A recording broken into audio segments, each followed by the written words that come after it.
York Revolution is on Sports Radio 98.9 FM and 1350 WOYK.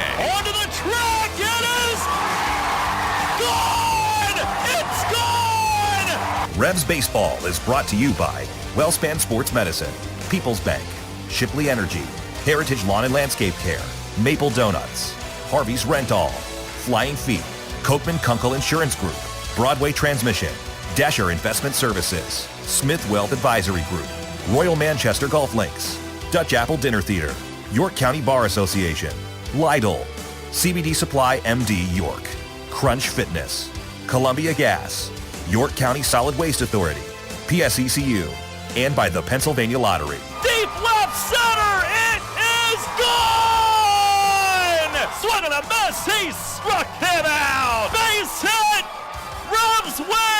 Now with the call of today's game, here's the voice of the York Revolution, Darryl Henry. Welcome back, everyone, here from PeoplesBank Park. Lineup cards being exchanged at home plate for Game 2 of tonight's doubleheader. Mark Mason, Wally Backman meeting with the umpires as the Revs will go for a third straight doubleheader split, losing the opener once again. They've done that in every doubleheader this season, falling 6-5 earlier. A comeback bid with 4 solo home runs, coming up 1 run shy. 6-5 the final in the first game. We've got Duke Von Schaman against Joe Iorio coming up here momentarily.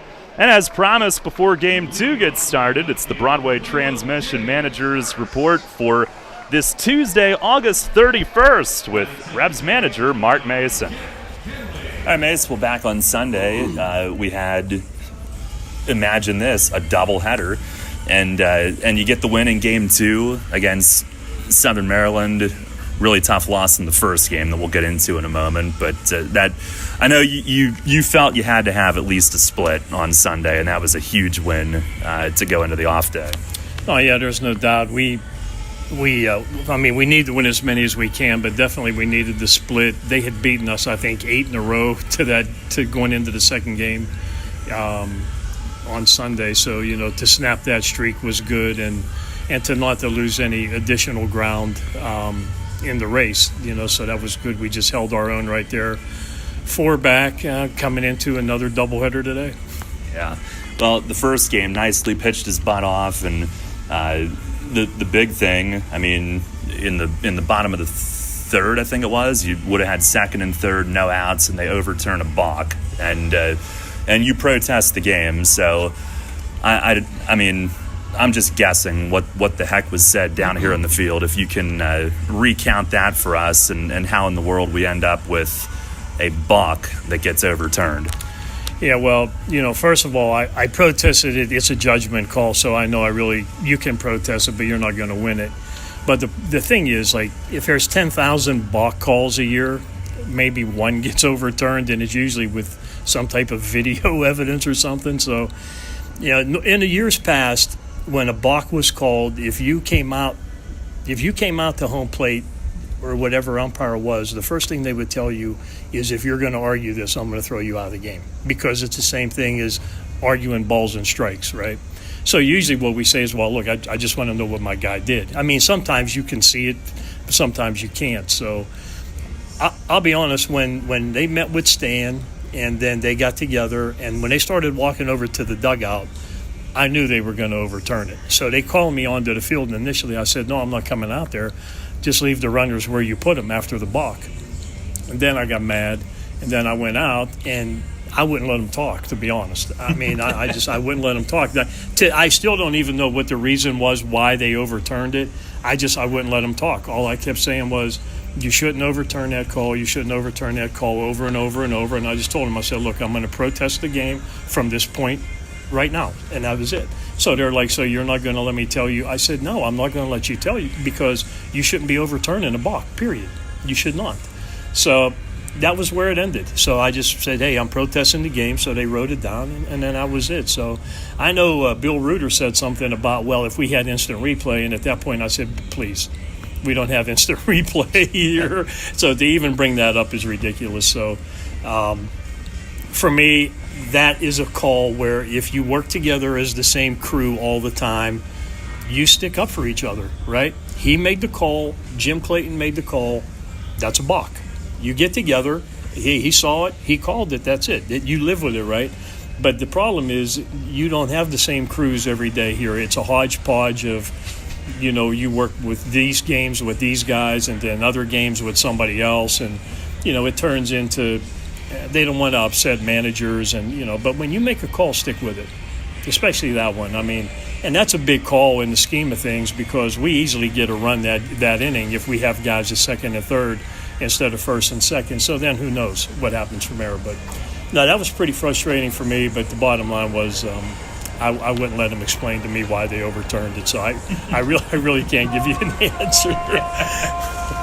Well, we'll continue with Mace in the middle of the first inning. We are set to go tonight. Duke is ready. Vladimir Frias leads off, and our Dasher Investment Services first pitch for Game 2 is high and outside, underway at 7:23 here for the nightcap tonight. Here's a swing and a foul out of play, third base side. That hits the light tower, I believe, and comes bouncing down back toward the third base line. Get you the Long Island lineup in a moment. They have switched to the road gray. Rebs have switched to the alternate navy with gold and white mixed through. A gray evening, but pleasant, getting cooler. Here's the pitch. It is high and outside. Been a blanket of cloud cover all day. 82 degrees as we get Game 2 started. Weather brought to you by Heritage Lawn and Landscape Care. 2-1. And a swing and a high fly, left center field. James Harrison left tonight. Backs up deep, and along the edge of the warning track, he's got it. He's got Melky Mason next to him in center here in Game 2 tonight, with Darian Sanford getting this one off. Ducks lineup brought to you by Flying Feet. Frias at short, Steve Lombardozzi at second, Lou Ford DHing again. LJ Mazzilli in left field hits cleanup. Sal Giardina catches and hits fifth. Ramon Flores at first base bats sixth. Now Duke with the pitch, and he paints the outside corner for a strike. The final three will be Daniel Fields in right, Ty Kelly at third base, Johnny Turbo in center. Here's the 0-1, and a swing and a pop-up foul. Look out, Bird. Almost flew right into it as that sails foul to the third base side. It's gotten so bad the birds are trying to fly into batted balls. So don't they fly away from storms, not towards them? Yeah. There's a sinker down and away, 1-2.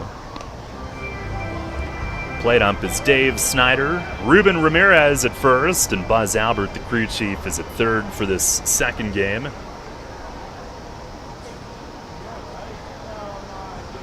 Duke grips it, he kicks and fires, and a swing and a foul. It ricochets the top of the netting and got up over the screen into the front row.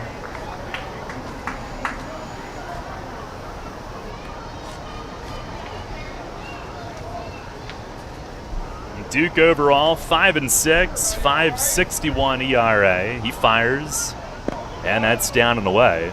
Last Thursday at Long Island, Mace thought it was the best he's thrown all year. 7 innings, 2 runs, 6 hits. Left trailing 2-1, but they scored right after he left. He got the win. And here's a swing and a fly ball toward the corner and left. Busy start for Harris, and he cannot get there in the corner. It hits the wall foul and caroms back toward his spot in left field. Duke got off to a great start in that last start. Retired 7 of his first 8. Gave up a 2-run homer to Frias in the third, the only 2 runs. Had a really good finish, retiring 5 of the last 6 that he faced. Now winds and fires, and a swing and a fly ball to almost the same spot. A little bit further back, though, and foul up onto the concourse. Lombardozzi putting together a good battle, which we are accustomed to with him. Duke again to the plate, and a line drive left center field. That's a base hit. Mesa chasing it up the alley, cuts it off, and with that arm of his, he'll hold Lombardozzi to a single. Revs defense tonight, it's Harrison left, Mesa in center, Dotel in right. In the infield, Herrera at third, Gregorio at short, Kenley at second, Rodriguez at first, Nelly that is, of course. Tyler Hill does the catching. Set the Revs batting order when they come up, but Carlos Franco starts and DHs here in game 2. Here's Lou Ford, and he takes a sinker for a strike. Ford 0 for 2 with a walk and a big run scored in the first game.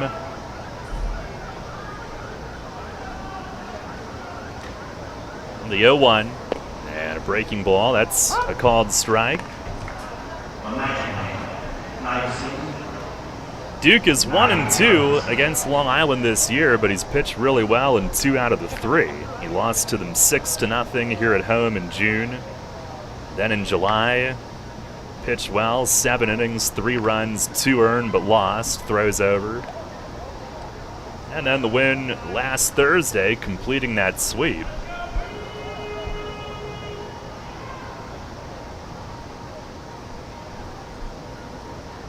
Two of those 3 starts have been quality ones against the Ducks, and he's gone 7 innings in 2 of the 3 as well.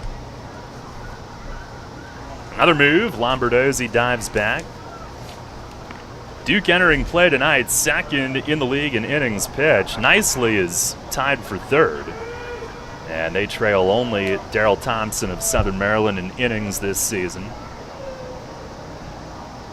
Another 0-2. Breaking ball, driven in the air, deep down the line in left field, but this one is foul. It didn't have much hook.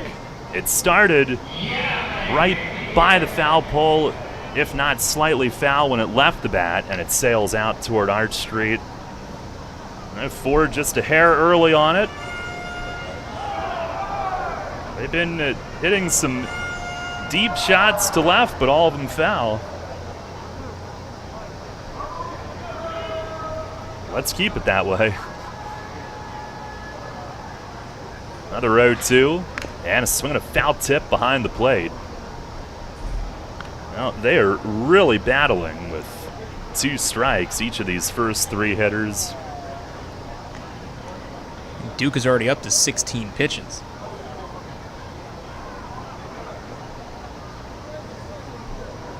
Again, we'll finish Mace's chat in between innings. Duke ready. He fires, and a swing and a miss. He went off speed, down and away, wins the battle with Lou Ford. He only had 2 strikeouts in the last start. Matter of fact, over his last 6 starts, his high has been 3. 2 or fewer in 5 of those 6, so he has really relied on contact pitching, getting outs put in play. His highest total of the year really sticks out. The 10 strikeouts he had in 8 1/3 against the Power here in July, pardon. A lot of these starts have come with Tyler Hill back there. He's with him tonight. Here is LJ Mazzilli. First pitch, curveball, and it's a called strike, sweeping across.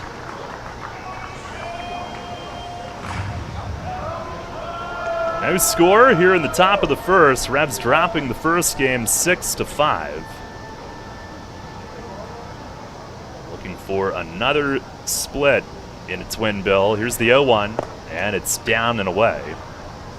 Now this season they got swept in their first 3 doubleheaders. They have split the last 2, winning the finale in each of those. Has it felt like you're calling your college Spartan baseball, these doubleheaders recently? I'm used to it. Here's a liner pulled foul into the seats in left. 1 and 2. These are easy for me, though. 2 innings, and then it's all yours. You mean Scott Geist doesn't get the middle inning? He does, yeah.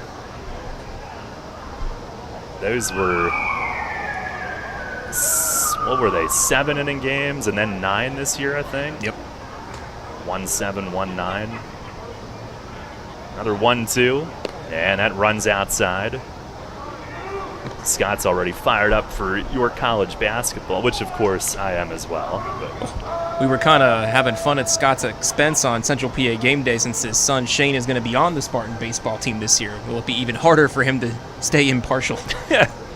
Pitch. It is swung on and missed. Two-seamer strikes him out swinging, and Duke with back-to-back Ks and a scoreless first. No runs, one hit, one left at the end of a half. Ducks nothing. Revs coming up. We finished the Broadway Transmission Manager's report with Mace. Well, good to know it was every bit as ridiculous as it looked from up where we were. And on a better note, you get Carlos Franco back here today. So a couple things. Obviously, how big is that to insert him into the lineup? And then what is the potential ripple effect from a depth standpoint and things that you can do? Well, first of all, it's great to have him back, and the batting practice he put on here today was pretty impressive too. But what it does, it allows me to move some guys around now. We can play Franco at third and first, and he can DH, and we can get Nelly off the field a little bit and let him DH, and I can do double switches if I have a guy DHing and I need to keep his bat in the game. And I can move Herrera over to second base a little bit so we can give Jack a breather and, move some guys around in the infield. So, the key part is, and it's a huge bat in the middle of our lineup too. I mean, to put him behind Nelly and then all of a sudden Dotel is a 6-hitter and Herrera is a 7-hitter. I mean, all of a sudden we're a lot deeper. We're a lot deeper lineup. So, but on the field, it gives me a lot more flexibility where I'm not going to have to try to kill guys this last month of the year. Well, and today in this doubleheader, you've got Herrera and Duke, and both guys, I know Herrera only 2 starts with you, but Duke's been here all year. They both probably threw the ball as well as you've seen them throw this season last time, and it was against them. It was. This is going to be Herrera's first start here, though, because he's had both starts on the road, so it'll be interesting to see that. But no, Duke, I thought the game he pitched in Long Island, I thought that was the best game he threw all year and to this point. And then Herrera was much improved over the first inning in Southern Maryland when we were down there. So if those guys come out and they can do the same thing today, 7-inning games, you got to try to score early, and then you just got to try to run it to the house from there. But, I'm anticipating that both guys should do a good job today. All right, Mace. Thanks a lot. Good luck. Thank you. All right, Revs manager Mark Mason completing our early afternoon chat today. They actually took BP around 2 p.m. or 1 p.m., 1:30, whatever. Here's James Harris, who takes a strike. It's all runs together. It's in that time frame, before the game. It was in the p.m. Get you the Revs lineup here in a moment against Joe Iorio. He looks like he goes stretch, but then he winds sideways, and Harris swings and fouls it back to the netting. No score at the end of a half inning. Revs facing Iorio, Duke facing Iorio again. He is 8-2, 4.67 ERA for the season. It was tough on York, as was Duke against Long Island last week. Pitch to Harris is outside. Jimmy Roadbanger with a home run on to Arch Street in the 7th inning in Game 1. Back-to-back games, he's homered. He's got 7 now. And a 7-game hitting streak as he swings and misses. Fastball away, gets him to start this one. Revs lineup brought to you by Flying Feet. It's Harrison left tonight. Jack Kenley at second. Melky Mesa in center field hits third. Cleanup man Nelly Rodriguez at first base. Carlos Franco back in the starting lineup, DHing and hitting 5th. Wellington Dotel in right field will hit 6th. And then Josue Herrera at 3rd, Osme Gregorio at short, Tyler Hill catching. Here's Kenley as he takes a strike on the inside corner. Little tilt of the head. Not totally sold on it, but Trackman just does not care. Here's the 0-1. That is in the dirt. Skips off to the right. Kenley hitting .303. 7 home runs. He was held hitless in the opener. 0 for 4.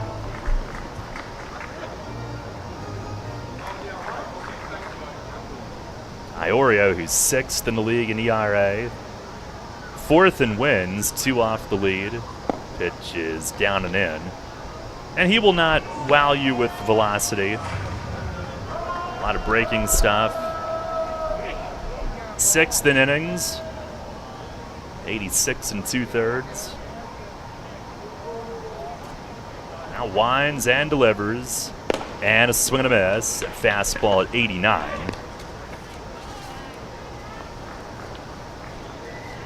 Last week in Central Islip, 7 innings, 1 run. That's all that he allowed. Did give up 7 hits. Revs beat their bullpen late. 2-2, and that's upstairs. Only run was a Nelly Rodriguez bomb in the 6th inning. And Iorio had just 86 pitches through 7. In fact, he had a 6-pitch first inning that night. Here's the 3-2. And a swing and a bouncer foul off the front of the Revs dugout. And it's interesting that Duke and Iorio go against each other so often when Long Island and York get together because they have very similar stat lines against the opposing team. They do. Not a ton of strikeouts, not a ton of runs allowed either.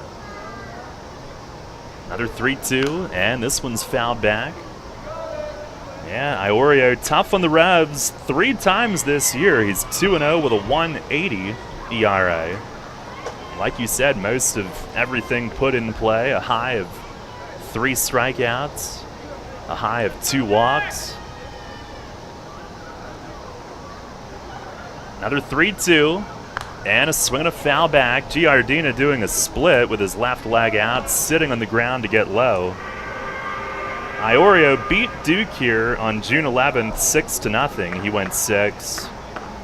Then he went 7, giving up 3 runs on July 25th. A win here. And then that no decision last week. Another 3-2. Swing and another foul back. That was the 9th pitch of the at-bat. 4 3-2 foul balls.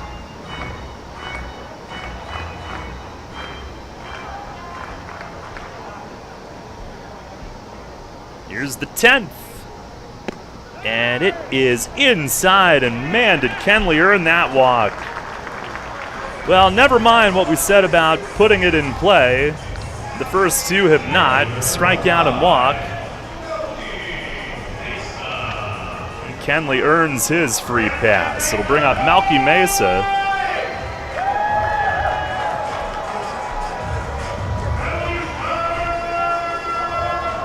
Trackman extra unhappy at the start of this. 2 true outcomes to start. First pitch to Melchizedek is down and away. Mesa, good first game. His average up to 320. Hit his 11th home run. Also had an RBI single. 55 driven in now for the year. 1-0. It is outside. Iorio kind of nibbling at the outside corner on Malky.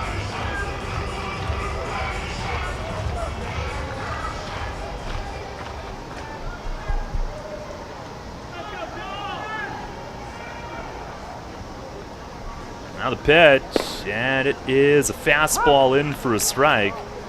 Iorio appeared in the Atlantic League All-Star game here in York in 2019. The year before, he was a Frontier League All-Star as well. Malky 2 for 10 off of him this season. And a soft toss over. Kenley back easily. Iorio in his career against York, 2-0 with a 3.45 ERA. Both wins this year. He fires and misses high. 3 balls and a strike.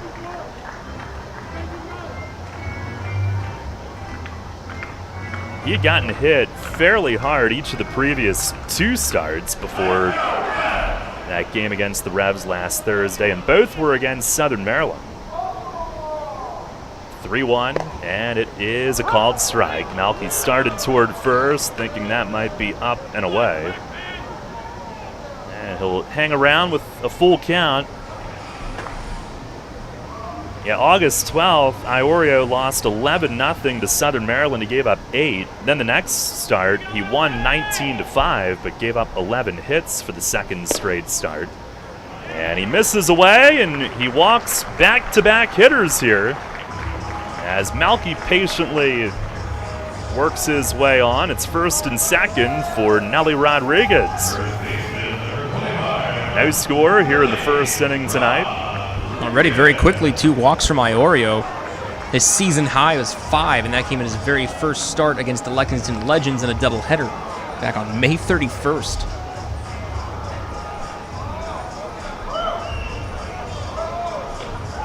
At home this year, he's 2-2, ERA in the high 4s. On the road, he's 6-0 with a 4.39, a little bit better ERA. Here's Nelly.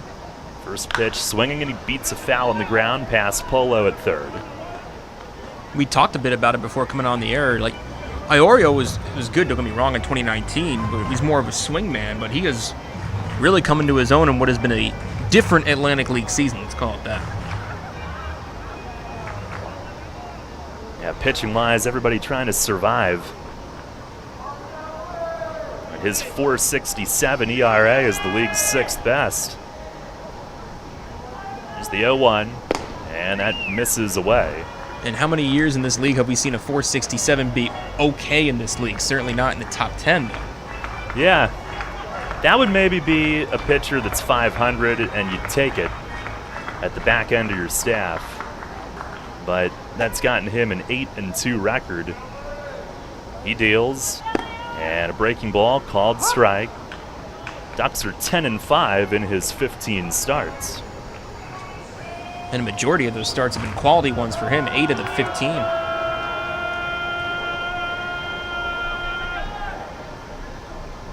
Now has his sign from Giardina. Here comes, and a swing and a miss. Gets Nelly on a fastball up and away. Only 84, but well located. Well, the true outcome trend continues. Jeez, really.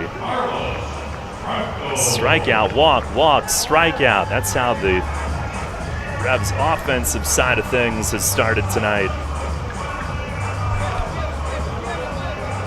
No score. Here's Carlos Franco DHing. Back in York, where he's currently hitting .333. And the first pitch, he swings and fouls it back. Pinch hit in game 1. He lined out to short. And back in the starting lineup now is the DH tonight. Let him get his feet wet again. June 15th, contract purchased by Tabasco. And then finished up with Oaxaca in Mexican League play. Here's the 0-1. Swing, and he skies it foul the other way and left. A little bit late. 2 strikes. The Revs now have a 4-man bench as far as position players. They've got Lenine, Encarnacion, Dundon, and Sanford on the bench here in game 2 tonight. Pitch to Franco, that's up high. And now you can see a little versatility at play. They've got Malky in center, Dotel into the outfield tonight. Give him a go at it on our WellSpan Sports Medicine Injury Report. That shoulder has gotten better and better. Pitch to Franco. He swings, lines it down the right field line. It's a base hit. Going back to the wall. Kenley around to score. Mesa at third, and Carlos Franco in at second. His first start back, his first day back. And he opens the scoring here in game 2. An RBI double bolted down the line in right field. Well, we're a little more accustomed to seeing him going oppo, but we'll take it. Welcome back, Carlos Franco. Drilled it, and the Revs have struck first here in game 2, and there's your first ball put in play tonight. A 1-0 lead, and here's Dotel, who homered to right in game 1. First pitch is down and away, well out of the strike zone. Speaking of oppo power, it's got to be fearsome duo, Franco and Dotel, back together again. Not many teams can boast that back-to-back. Dotel with 329, 6 home runs. The pitch, he swings and fouls it back up over the roof. Well, to be quite frank, you look at Herrera below Dotel and Franco above Rodriguez, they have oppo power as well. So a ton of options in the Revs offense now, as you mentioned. 1-1, swing and a miss. Fastball at 91, the highest we've seen from Iorio. Kept that one down. Dotel 2 for 5 off of him this season.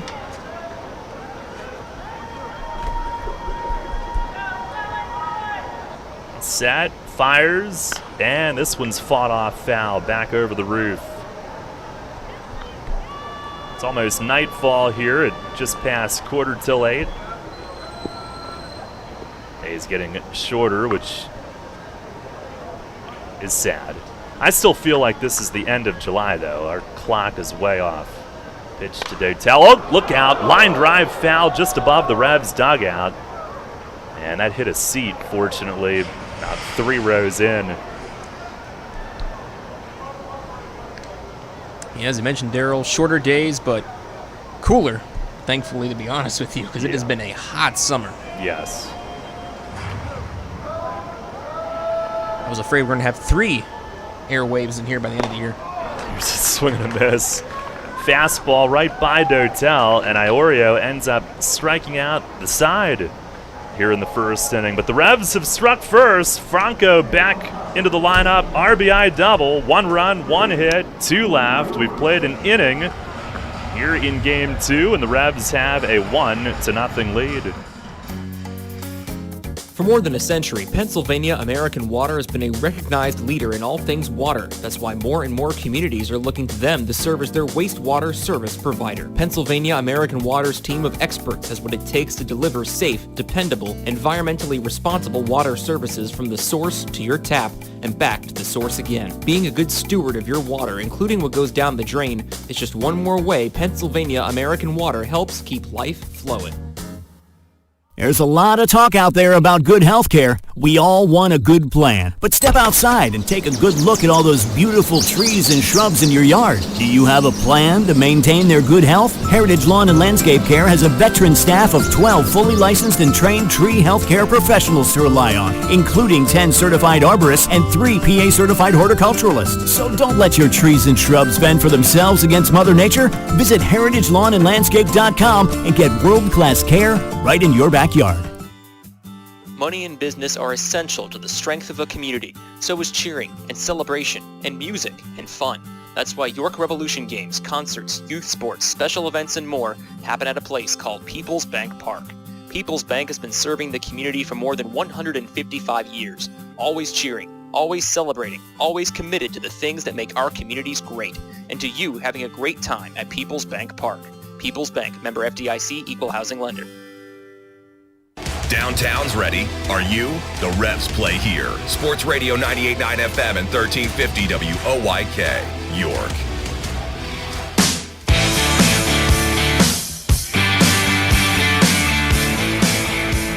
Head of the second inning, 1-0. Revs on top.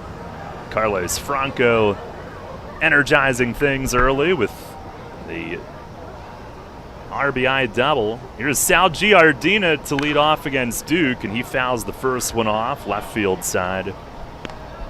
Duke with a single allowed, but 2 strikeouts in a scoreless first inning.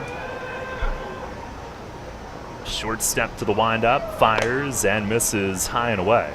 I feel like his step into the windup is shorter again, but he's still going to the full windup. He's been tinkering with the tempo. He fires, and a swing and a soft line drive into shallow right field. It's a base hit. A leadoff single for Giardina to start the second. Ducks with their second hit. Ramon Flores up. And Giardina's now hitting 3 straight. He's coming off a strong series against the Rockers, Daryl, where he was 4 for 5. With couple more extra base hits and a couple more runs on his year. Here's Flores now. He's hitting 233. 3 home runs in about a month and a half since coming back to the league as Duke breaks off a curveball. Strike one called. This is the K-Man. Game 1 today, Flores 0 for 1 with 2 walks and a sac fly. Pitch, that is outside, went off speed again. Can we deliver Moss sticks twice? We got Sanchez last game. Yeah. Good point. There's the 1-1. And this one's driven to left. Harris heading over into left center. Backs up at the end, and he's got it. Backing up near the track. 1 away. Jimmy getting a workout in left field all of a sudden. I don't know, Ray. My guess is we just hand out 2 vouchers. I mean, that's my guess. I don't want to assume anything. Well, you know what happens when you assume. Sometimes assume wrong. Something like that. Here's Daniel Fields hitting 283 with 6 jacks. Duke with the pitch, breaking ball. It hooks back for a strike. What the heck was I looking for? Oh. That's a good question. Only you can answer. I grabbed the paper and forgot as soon as I did. It's the 0-1, and this one's hit in the air, right field, hit pretty deep. Dotel is back, fakes a catch, turns to play it, and it's gone. It carries out into the home run patio in right, just got over. And Daniel Fields with home run number 7. 2-run shot, pulled out to right, and the Ducks take a 2-1 lead. Make that his 2nd home run against York this year. He's also now driven in 15 runs in the year against the Revs.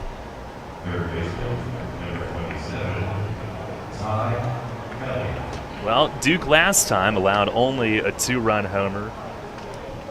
And Long Island in front 2-1 on this one. Here is Ty Kelly, switch hitter batting left. He looks at a 2-seam strike on the outer black.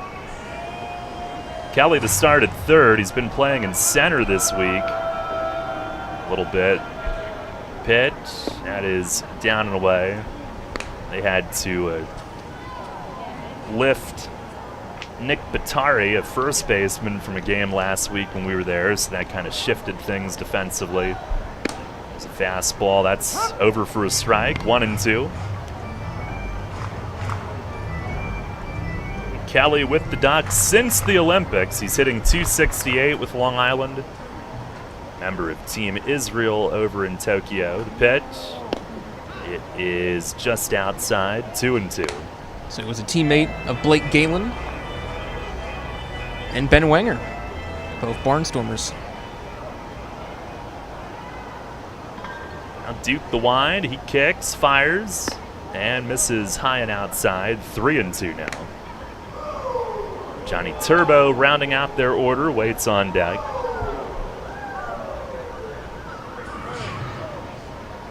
And the payoff, it is over the plate but high. So Kelly walks, first walk issued tonight. Von Schaman last week, just 1 walk in Central Islip. Didn't walk any the start before that. Well, what I was looking for a moment ago, James Harris making his 17th start in left field. He was out there a bunch when Melky was banged up earlier this year. Here's Turbo. Oh, he lines one off Duke's glove. It deflects towards short. Osme picks up and has to hold it. And it's an infield hit, and that was a frightening bullet back at the mound. And I think from the naked eye, Duke does show to the dugout that it hit the glove. I think it hit right around the pocket of the glove, thank goodness. The only unfortunate thing is it deflected in front of short where nobody could make a play on it, but thank goodness that didn't hit Duke. That was wicked. So an infield hit, first and second. We'll go back to the top, and Vladimir Frias, who flied out to start the game. First pitch is in the dirt. Tyler Hill down to block it. 2-1. Ducks on top of the second inning. What are you going to do on the day off tomorrow, Ray? Not go outside, that's for sure. I just had a brilliant thought. Here's the 1-0. That is outside and high. What is that brilliant thought? I forget.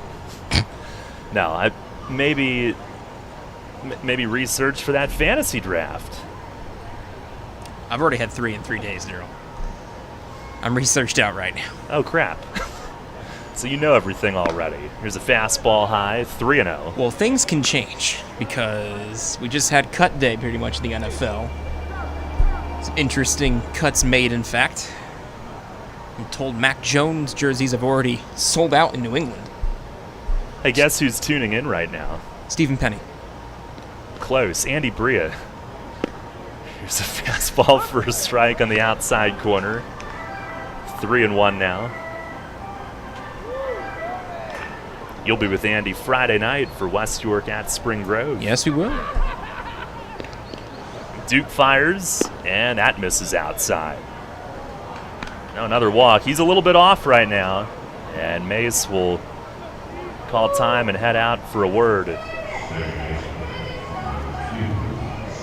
Bases loaded with 1 out. Ducks a 2-1 lead here in the second inning.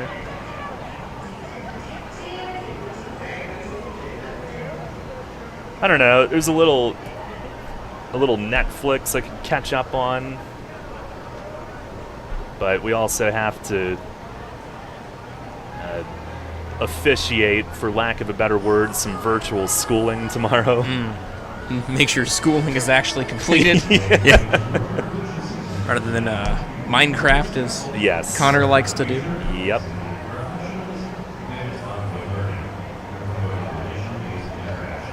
I might be able to take in a little gaming myself. It's been a bit since I've been able to do that.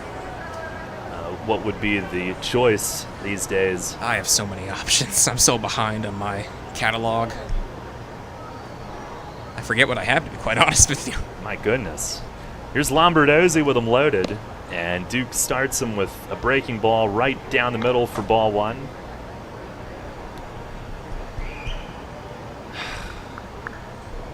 Lombardozzi singled his first time up. You know, that's my favorite line of yours. Really? Yes. Fires, and that's outside. He's going to have to come over the plate here.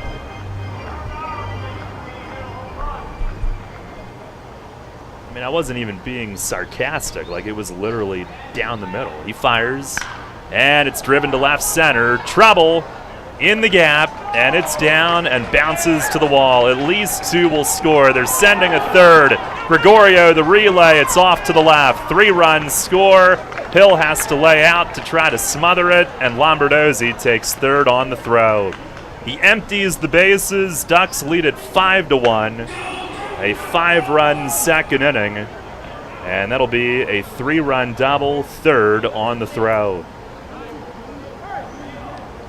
And he continues to be a problem for the Revs. It's not just York. He's been one of the top players across the league all season, and one of the more veteran position players in the league this year. And he quickly has 5 RBI in this series. Yeah, it gives him 62 now for the year. Infield in. Here's Lou Ford, and he takes a strike on the inside corner. He came in tonight 10th in the league in RBIs. If nobody else did anything tonight, he'd move up to a tie for 7th currently with 62. Here's the 0-1, and a bouncing ball to short. Oh, off Osme's glove, trying to pick it. Ricochets to Kenley. Lombardozzi went on contact. He scores. It's 6-1. And nothing going right here in the second. That was to Osme's left, and I don't know if a base runner from third can be that good, to see it that quickly that it's over to his left, but he broke on contact even with the infield in. And Osme tried to pick it on a little bit of an in-between hop. Could not. Now here is L.J. Mazzelli, who struck out his first time.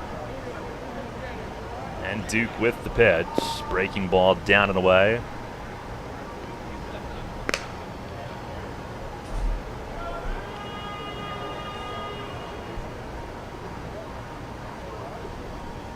Six-run inning. 1-0, and it's hit in the air, right field, shallow. Dotel gallops in. Kenley is back. Kenley had called for it, and Dotel will let him take it. Backing out in front of him, 2 down.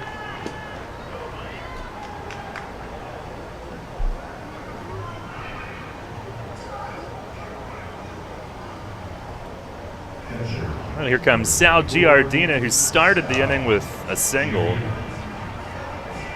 This is the biggest inning against the Revs in more than 2 weeks.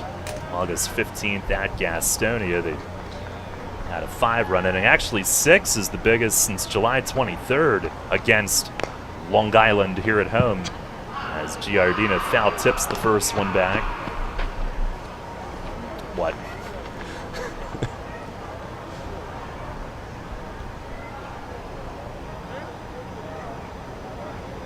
Gregorio is charged with an error on the one that Ford hit. Here's the 0-1. That misses high. So enjoy taking that box score down later, Ray. Although, as the rule states, they're not allowed to talk to you about it. See if that holds true. It's the 1-1. Fastball, strike called. They can file a submission to league headquarters. But it should not be broached to you. Let me know. Here's a ground ball, second base. Kenley squared to it, throws on to first, and that'll end the inning. But the Ducks score 6 times in the second on 4 hits, 1 error, and 1 left. We go to the bottom of the second. Revs now playing from behind tonight. It's 6-1. The 1741 Club is here. You in? PeoplesBank Park introduces a revolution in hospitality in York. The 1741 Club, presented by UPMC. Now open on the skybox level of PeoplesBank Park, the 1741 Club features stylish design and contemporary decor, all-inclusive food and beverages, and totally flexible ticket purchase options. The hottest spot in York is the place to entertain and thank customers, reward employees, celebrate family occasions, or simply treat yourself to an all-inclusive experience at the ballpark. Nightly menus include enhanced classics and a rotation of special offerings, and house selections of draft beer and wine and a full range of non-alcoholic beverages are included in the ticket price. 1741 Club tickets are available for individual purchase through 3 levels of membership or as season tickets, and they can be used for any of the York Revolution's home games based on availability. The 1741 Club, presented by UPMC. You in? Details and pricing at 1741club.com. Shadowfax is committed to helping people with intellectual disabilities live an everyday life in their home and community. Currently, Shadowfax is seeking applicants with a passion for making a difference, one person at a time. Open positions include residential direct support professional, day services community support staff, LPN, IT manager, and residential schedulers. For a full list of open positions and pay rates, visit shadowfax.org. Shadowfax, building relationships, creating possibilities. Shadowfax is an equal opportunity employer. Catch the Revs all season on Sports Radio 98.9 FM and 1350 WOYK. First in York, first in sports.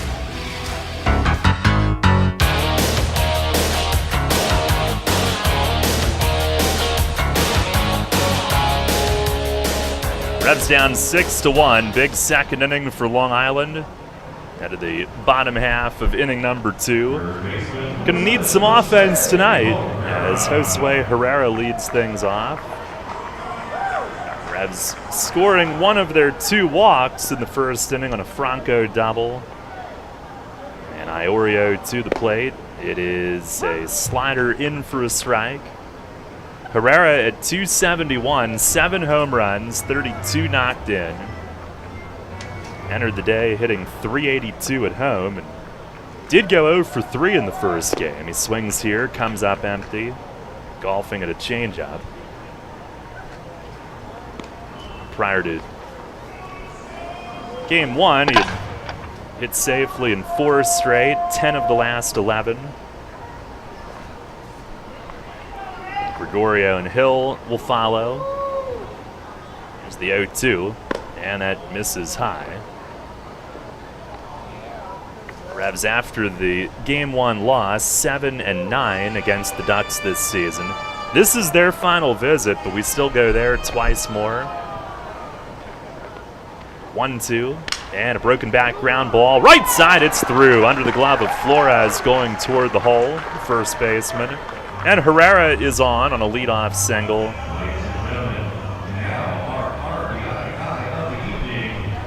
that'll bring up Osmi Gregorio.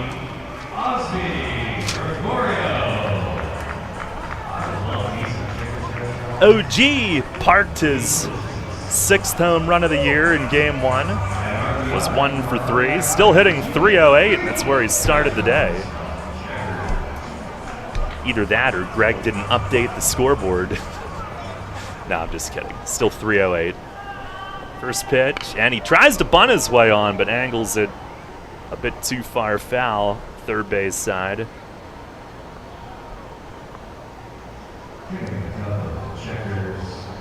Revs trying to tee off here under the lights tonight.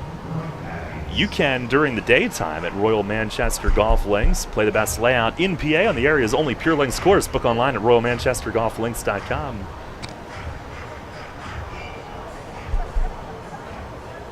Going to the Micro Machine guy mode over there? I bang. All right. I'm coming down from the bank, so. There's the 0-1. Swing and a miss.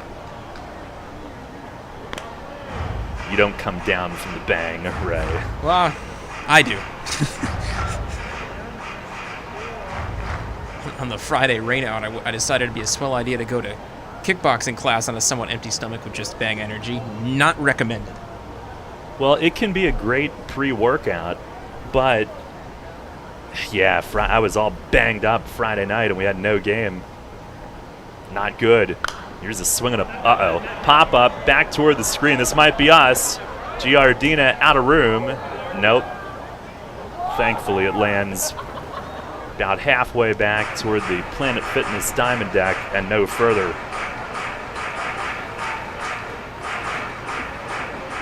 Had a really high-class, high-brow bang flavor earlier today, Raymond. Yeah, the Froze Rose Hay. It's an acquired taste. You didn't like it? No, I loved it. Here's a swing and a miss. Cutter from Iorio, and he's got his 4th strikeout. All 4 outs have come on K's. He gets Gregorio swinging. Nope, I loved it. I got to find some more of that.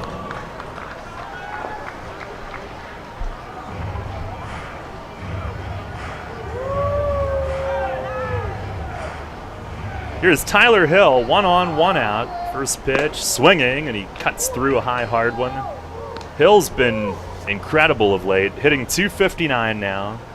Last 10 games, hits in 9 of them. He's hitting .481. 5 for 9 the last 3. Pitch is up and in. And obviously playing part-time, sharing duties with Lenine, who's also been swinging a hot bat. I don't want to have the station take full credit, but ever since the interview with you, he's been pretty good. That's a fair observation. Pitch, it is a fastball called strike. 1-2. He does not need bang because if you remember very early in the interview, I always have great energy, Daryl. Keeps his chakras in line, you know. Yeah. Pitch to him is up high. 2-2. Yeah, I mean, we asked him, like, at this point in the year, how do you feel physically? Like, if you're not catching in the game, you're catching bullpens every day. He's like, I feel great. I just don't think about the pain. Here's the 2-2. Swing and a miss. High fastball. And make it 5 strikeouts in 5 outs for Joe Iorio tonight. Season high. Already? Wow.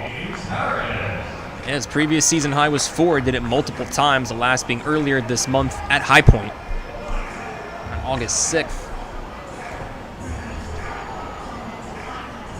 Here's James Harris back at the top. Iorio struck him out to start the night. Revs trail 6-1 here in the second inning. Pitch from Iorio, that's down and away, slider. What time's that hurricane get here, Ray? Well, I'm no meteorologist, but what I could tell from my iPhone weather app is that rain starts developing tonight, 10, 11-ish. Ask your wife, she's a scientist. Not wrong field. No. It's the 1-0. That is up and outside.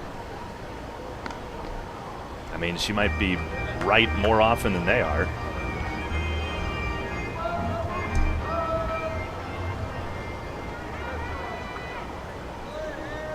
I don't know if I want to bug her.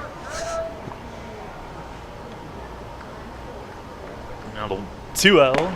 That is a called strike in under Harris's fist. I'll explain because... Yeah, I was about to say. Last night, we were talking about our days coming up, and she said, if I don't time this test right tomorrow, I may have to go in at 3 a.m. when it's finished. And I'm like, well, Godspeed. There's a ball up and in, 3-0, or 3-1 rather. And I kid you not, there have been times she has gone into work at midnight so she could, I guess, tabulate a test that finished up. Wow. The life of a scientist. Here's the pitch to Harris. Swinging a foul tip. This one spinning off to the right of home plate. So let's say we've had a rough game and I come home and I think about complaining. I think twice.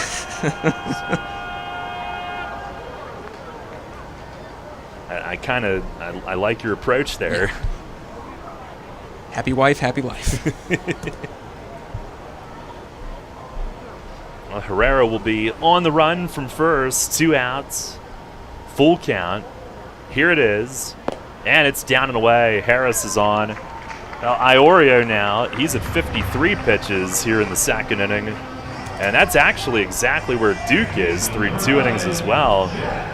Neither of these guys as sharp as they were last week. Just unfortunately, Long Island's taken much bigger advantage to this point. And it's really a strange line for Iorio. Any ball that's been put in play so far off his hands has been a hit. Here's Kenley, opportunity for him, and he chops it to first. One big hop to Flores. He's got it, takes it to the bag, and the inning is over. And you were saying, Ray? You know what? I'll see you in the third. No runs, 1 hit, 2 men left. We go to the third. Ray with the play-by-play. Revs trail the Ducks 6-1.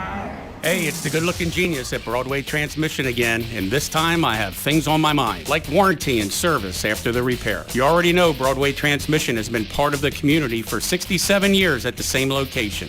But did you know that in that time, your county has seen many transmission shops close its doors, like Amco, Atomic, Clutch and Go, Dr. Transmission, Cotman, York County Transmission, Winters, Goodlings, Lee Miles, A1. Yeah! What grinds my gears about these closings are the customers are left with no warranty.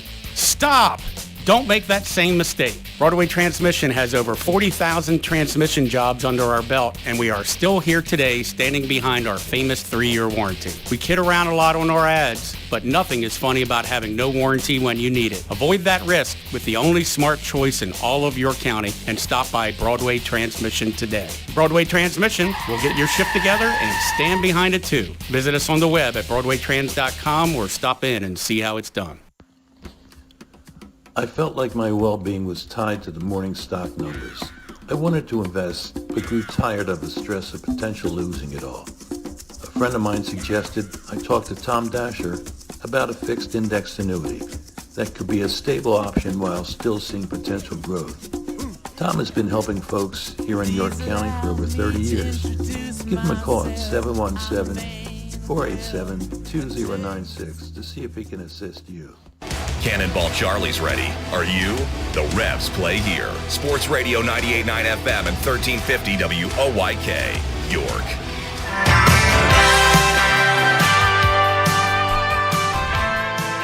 Top of the third here in Game 2, doubleheader. Duke von Schauman's first pitch to Ramon Flores, misses away a little low for a ball. It's 1-0 the count. Flores, Fields, Kelly due up for the Ducks here in the third inning. Long Island with a 5-run lead, 6-1. 1-0, swung on by Flores, hit foul, third base side out of play. It's count to a ball and a strike.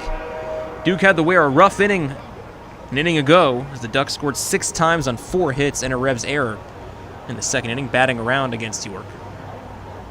1-1 to Flores. Swung on and a comebacker just behind Duke as he tried to swipe at it, and it'll roll in the center for a hit.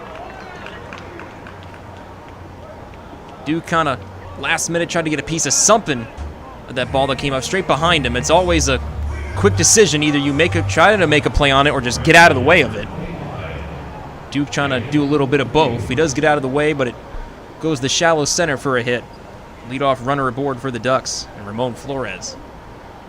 Yeah, they've hit a couple hard up the middle, a couple big hits the other way, hitting it to all fields tonight, and it kind of started in the first inning, had some pretty good swings on foul balls the other way. Daniel Field steps in, and he swings at the first offering from Duke, and this is driven to center, but it hangs up for Melky Mesa, and he puts it away for out number 1. Almost said Sanford on just pure instinct, because that's, of course, been his territory for most of the year, but Mesa in center tonight here in Game 2. Puts away the fly ball from Fields, who homered his last time up for out number 1. Flores stays put at first, now with 1 away. Brings up the third baseman, Ty Kelly, who walked and scored in that big second inning. Came home on the bases clearing 3-run double from Steve Lombardozzi. Duke set, the first pitch to Kelly. It's a called strike to start him 0-1. Well, the one thing you can certainly say about Duke is anytime he's had a rough inning this year, he usually responds very well the following frame.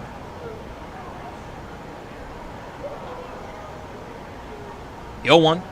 Swung on by Kelly and maybe gets a piece of it, if anything, as he ball glances off the plate and goes slightly third base side. 0-2. It is tough to face the same team this quickly again. They've just seen you. Same case for Herrera, who his last start came against the Ducks before starting Game 1 of this doubleheader.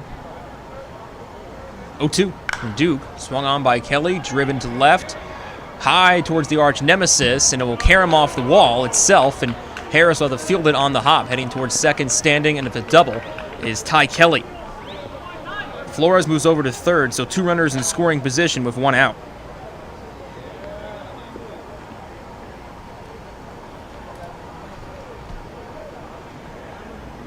Kelly now in the hit column with the extra base hit. Stands at second as Flores stands at third, 1 away still, and now Johnny Turbo heads to the plate the second time. Infield hit and a run scored in the second. Also one of the 3 to come in on the Lombardozzi double.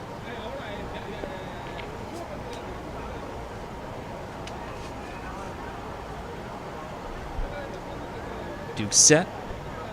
Turns towards the plate and fires the first pitch. Swung on and missed into the glove of Hill for strike 1. 0-1 the count for the player formerly known as Darby Myers. Johnny Turbo, his second season with the Ducks, 4th overall in the Atlantic League. His previous experience, he's played for the Patriots, the Bluefish, and the Blue Crabs. So he's seen his fair share of Atlantic League teams as the 0-1. Dips low for a ball. It's 1-1 for Turbo. Has spent time, of course, in affiliated ball. A lot of game time with the Phillies, Athletics, Angels, and Orioles organizations.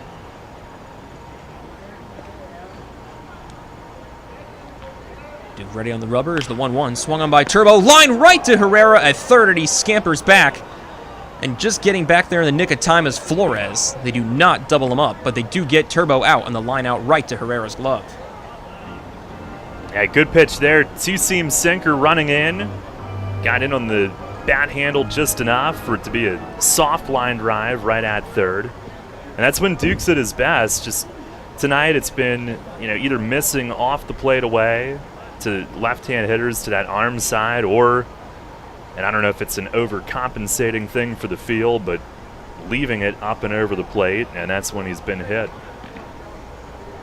Still 2 on, but 2 away here as we go back to the top of the order of Vladimir Frias. 0 for 1 with a flyout, walk, and a run scored. First pitch from Duke, low and in for a ball, 1-0 the count. 6-1 the score, a 5-run lead for the Ducks. They also are out hitting the Revs by 5, 7-2.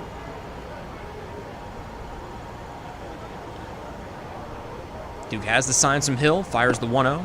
It's outside for ball 2. 2-0 the count for Frias, who in game 1 this afternoon went 0 for 3. The only time he reached base was a walk, but then was retired on the base pass as part of a 4-3 double play hit into by Lombardozzi a batter later. 2-0. Swung on and listened to the glove of Hill again. This time a strike, 2-1. Is if they get a contact of anything, Hill's usually right there to snag it. And you have to really admire the connection and really the chemistry, for lack of a better term, that Hill and Von Schamann have developed over these last handful of starts. Revs of bullpen activity. Alberto Rodriguez warming up in the Revs pen. 2-1. That just misses up and away. It's had for ball 3. 3-1 on Frias.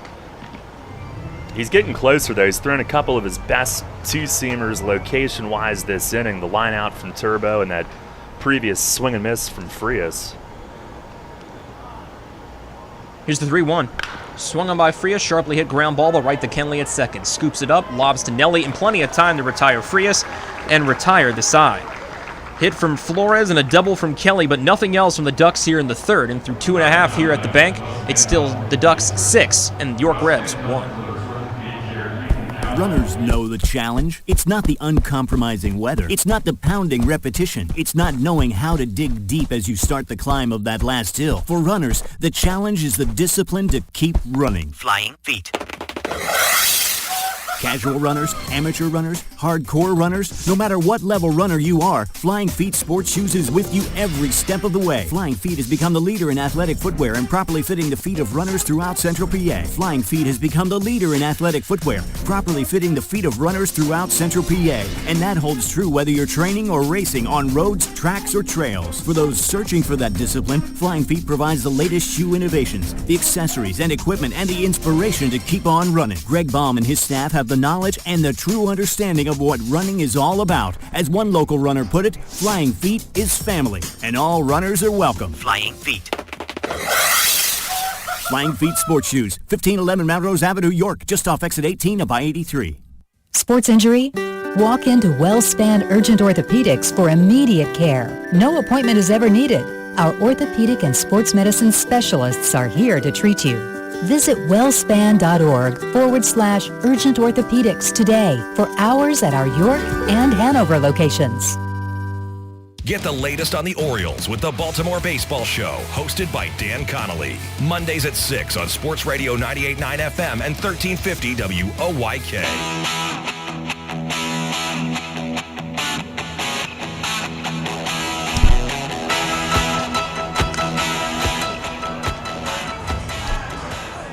Doobie Brothers, China Grove. It's not fair when it's right on the computer here. Didn't look at it. Didn't need it. All right, fine, take it. Alrighty, 2-0. Bottom of the third here at PeoplesBank Park. Ray Jensen back with you on the play-by-play. I'll get you back. Oh, I know. 6-1 the score. 5-run Ducks lead. Due up for York in the bottom of the third. Melky Mesa will lead things off against Joe Iorio. First pitch from Iorio. Melky takes it. It's a little high for ball 1. 1 of the count. Be Mesa, Rodriguez, Franco due up for York here in the third. After a rough second inning, Duke settled in a bit in the third, stranding a pair of runners. The Revs looking to close within even more. They trail by 5. 1-0. Swung on by, missed by Melky for a strike. It's 1-1.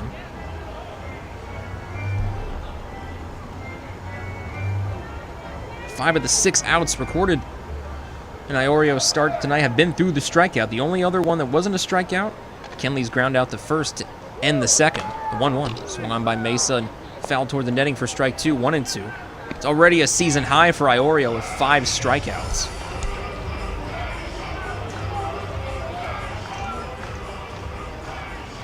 He's played York tough this year, entering tonight a 2-0 record and 1.80 ERA in 3 previous starts before the Game 2 doubleheader start.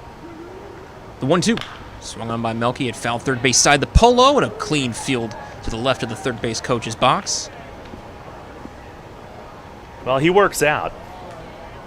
I know, but whenever we have a chat with Mace in the dugout, I can't help but notice that he and Sandy run sprints on the warning track, and Polo looks sharp. Sandy's okay. 1-2. Swung on by Mesa and driven to left. Will it go over the head of Mazzilli? It does. A leaping attempt, but it caroms towards the wall and settles just at the foot of it. He claims it on that little slight hop, and Mesa already at second with a leadoff double. Well, he's turned on a couple tonight that he has just smoked, including the home run in Game 1. Can add that double to the list of balls he has just absolutely turned up here in this doubleheader. It's his 23rd double of the season. Leadoff double here in the bottom of the third for York. Mesa stands at second. No one out for Nelly Rodriguez. Struck out swinging against Iorio his first time in the first. Iorio struck out the side in that inning, working around a couple walks and an RBI double hit by Carlos Franco, who's on deck. First pitch to Nelly. This is low and away for a ball. 1-0 the count to start Nelly.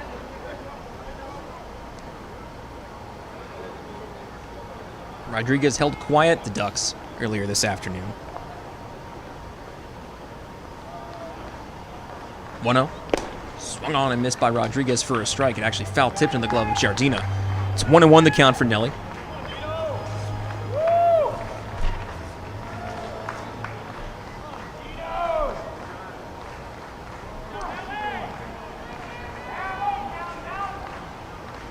Next pitch from Iorio. Tried to work the outside corner, couldn't get it. This is away for ball 2. 2-1 on Rodriguez. Nelly owns the second longest, the longest, and is tied for the third longest hitting streak on the team this year. The streaks of 15, 14, and 11. 2-1. Swung on by Rodriguez and hit foul slightly towards the backstop first base side. 2-2. So in short, he's been really good at the bat. And really good is probably selling him short. Let's call it incredible. 2-2 as Iorio readies. Next pitch is upstairs, ball 3. Nelly works the count full 3-2. Do we have issues, Daryl? We don't. Okay. We don't. Okay. Anybody on the wireless might, but I'm all right. It's their loss. At least I think. You won't be. Oh, boy. Hot spot upcoming. 3-2. That misses outside, ball 4, and it's a walk worked by Rodriguez. He takes his base. And the first 2 hitters for York have reached here in the bottom of the third. Double from Melky, now a walk worked by Rodriguez. And another big spot here for the returning Carlos Franco. RBI double to right his first time up earlier in the first inning. Now he has a runner in scoring position of Mesa, also Nelly at first. No one out. The Revs trail by 5, 6-1.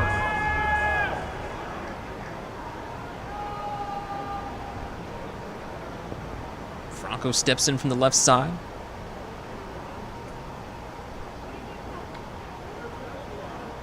Iorio, a long lean in with the ball behind his back as he gets the signs from Giardina. Behind that mask is still repping the stash. First pitch to Franco. Ooh, he was looking to rip that one, but misses for strike 1, 0-1 the count.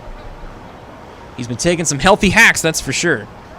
Yeah, well, the Revs have a potent lineup, we know that, and it got deeper with Franco back in as of today. Like, it's only the 3rd inning here in the friendly confines, so they just got to stay the course with their approach, and you could get back in this. 0-1. That misses away for ball 1, 1-1. This team can have the big inning at any time or chip away like they did in Game 1. Came a little bit short, but long way to go in this one. You know, they've been not just with York involved, but there have been a lot of wild comebacks in the Atlantic League this year, so don't count anyone out. 1-1. It's upstairs ball 2-1, and this is starting to look awfully familiar to some at-bats that Franco had early in the year, because of course he made a name for himself with York in 2019 with his ridiculous power. In the beginning of this 2021 season, teams were not willing to pitch him over the plate. At your own risk. Indeed. The 2-1. Swung on by Franco and driven high to left. Will it hang for Mazzilli? He stares straight up in the sky, moves to his right, and he does put it away for out number 1. Driven really high and pretty far, but not far enough for Franco as Mazzilli gloves it for out number 1. Yeah, just a tick late or under it, or both. His first live at-bats tonight since August 5th when he last played for Oaxaca, so it's been the better part of a month, and I think that's why he's DHing tonight, kind of ease him back in. And it might take a couple days for the timing, but it'll come. First pitch to Wellington Dotel, who steps in the batter's box, swings at it, and just past the glove of Frias from short and into shallow left center. It's going to score 1 as Melky rounds third. He will score standing. Another RBI for Wellington Dotel here this evening. Came up big for the Revs in game 1 of the doubleheader, and he drives in Melky to make it a 4-run game, 6-2.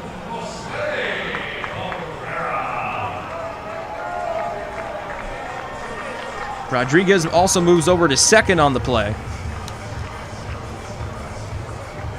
Dotel's been swinging a nice bat of late for sure. He stands at first with the RBI single. Nelly at second, 1 away for Josue Herrera, who collected a leadoff single to right back in the second. Revs are starting to see Iorio a little better here. First pitch drifts inside, and Herrera turns away slightly and then steps out of the batter's box. It's a ball, 1-0 the count. Iorio's pitch count is drifting ever upward. Now it's 71 pitches after the first offering to Herrera.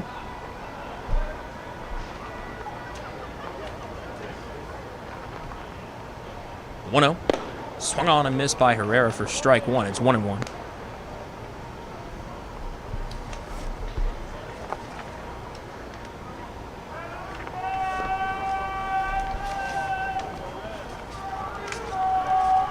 Book's almost falling apart. What? My papers, anyway. 1-1. Swung on by Herrera. Ground ball to third. Scooped up by Flores. Throw to second with Frias covering in time. And no throw back over. It's a fielder's choice. Herrera does get on first. But they get Dotel out at second on the fielder's choice. Put out goes 3-6 for the second out. Nelly does move over to third successfully on it. So 2 away, but runners at the corners for Osmi Gregorio. Strikeout victim his first time up. It was the 4th strikeout of Iorio's night at the time, with the first out in the second. And a chance to deliver fries here at PeoplesBank Park, as Gregorio is the Checkers RBI guy. And a run is just 90 feet away of Nelly at third. First pitch to Gregorio, he swings and misses at it for strike, 0-1.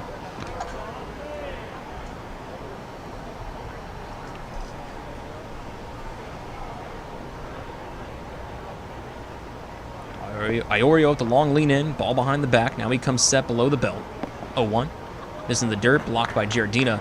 Almost lost it under himself, but quickly turned to his left and recollected.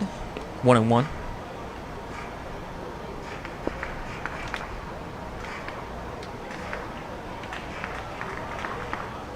Sure would be nice to get another one in here. I wouldn't complain. In fact, I'd be jubilant. 1-1. Swung on and missed again by Gregorio, this time strike 2. Pardon me, foul tipped for strike 2. Ball and 2 strikes. Iorio now ahead in the count. Gregorio free swinging here, and can't totally fault the approach as it got him a home run last game. Now he calls for time before Iorio gets set.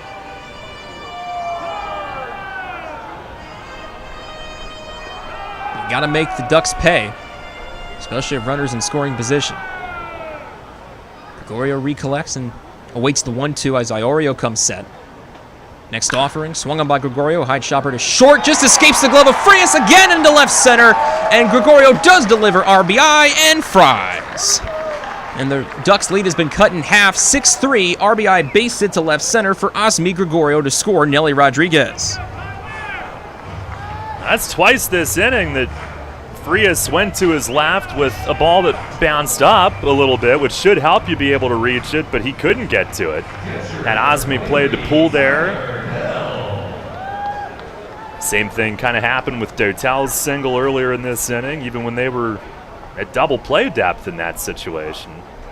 And Dotel's ball was a little more sharply hit than Gregorio's. I definitely thought the high hop might have doomed him there for a second, but it just escaped Frias' glove. It's the first pitch now that Tyler Hill from Iorio is in there for a strike, 0-1 to count.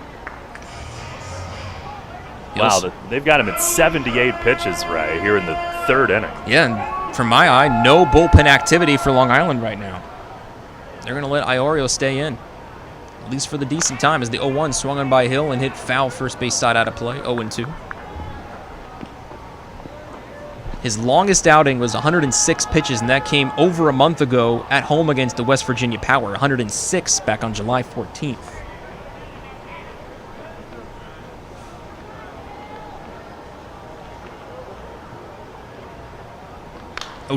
Swung on by Hill and popped straight up. Who's it going to be as almost the entire infield comes in? It'll be third baseman Ty Kelly, who comes in just on top of the mound, puts it away for the third and final out here in the third. But the Revs cut the Ducks' lead in half. 2 runs scored, RBI base hits from Wellington Dotel and Osmi Gregorio do the damage against Long Island. And it's a 6-3 ball game through 3 innings of play here at PeoplesBank Park. To the fourth we go after this break on the Revs Radio Network. Everything you've worked for may be facing a hostile takeover, but step outside the boardroom and look around. Not taking care of business right now could leave you dealing with a hostile takeover by crabgrass later this summer. And broadleaf weeds are just beneath the surface, ready to take their share of your turf too. Prevent hostile takeovers. Call Heritage Lawn and Landscape Care and give your lawn a good, healthy start this year. Heritage Lawn can apply crabgrass pre-emergent and quality fertilizer now to fortify your lawn for later. HeritageLawnandLandscape.com. World-class care right in your backyard. For more than a century, Pennsylvania American Water has been a recognized leader in all things water. That's why more and more communities are looking to them to serve as their wastewater service provider. Pennsylvania American Water's team of experts has what it takes to deliver safe, dependable, environmentally responsible water services from the source to your tap and back to the source again. Being a good steward of your water, including what goes down the drain, is just one more way Pennsylvania American Water helps keep life flowing. Tee off this season on the best layout in Pennsylvania and experience Royal Manchester Golf Links, bringing you to the coast of the British Isles while never leaving your backyard. Our unique Pure Links layout in the rolling hills of York County gives golfers an experience like none other, featuring 18 pristine holes with picturesque views of the countryside and consistently ranked one of the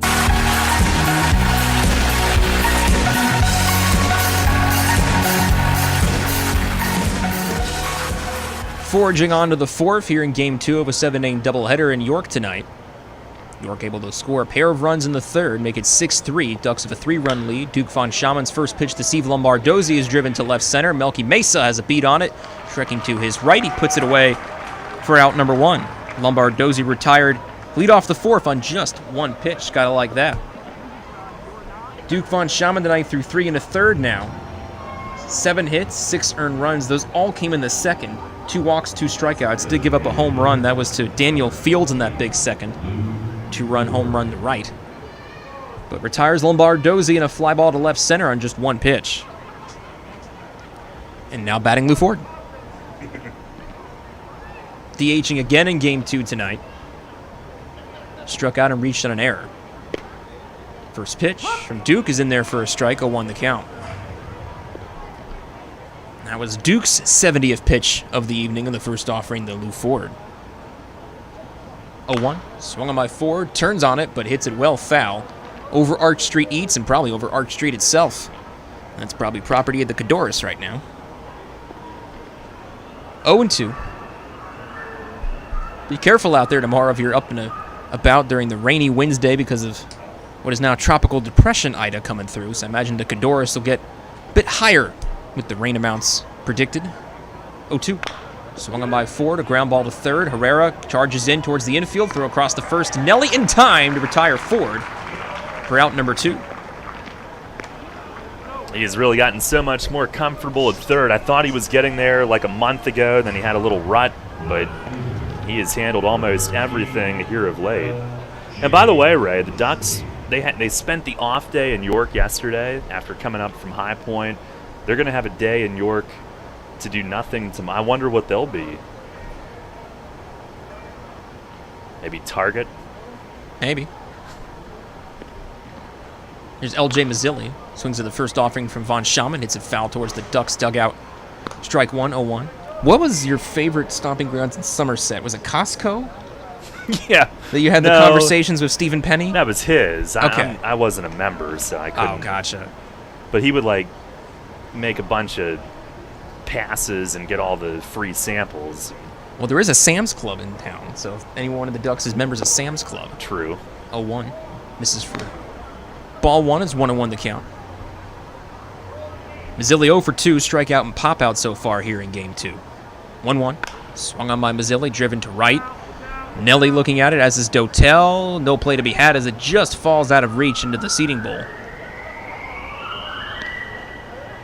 Count ball and 2 strikes on Mazzilli.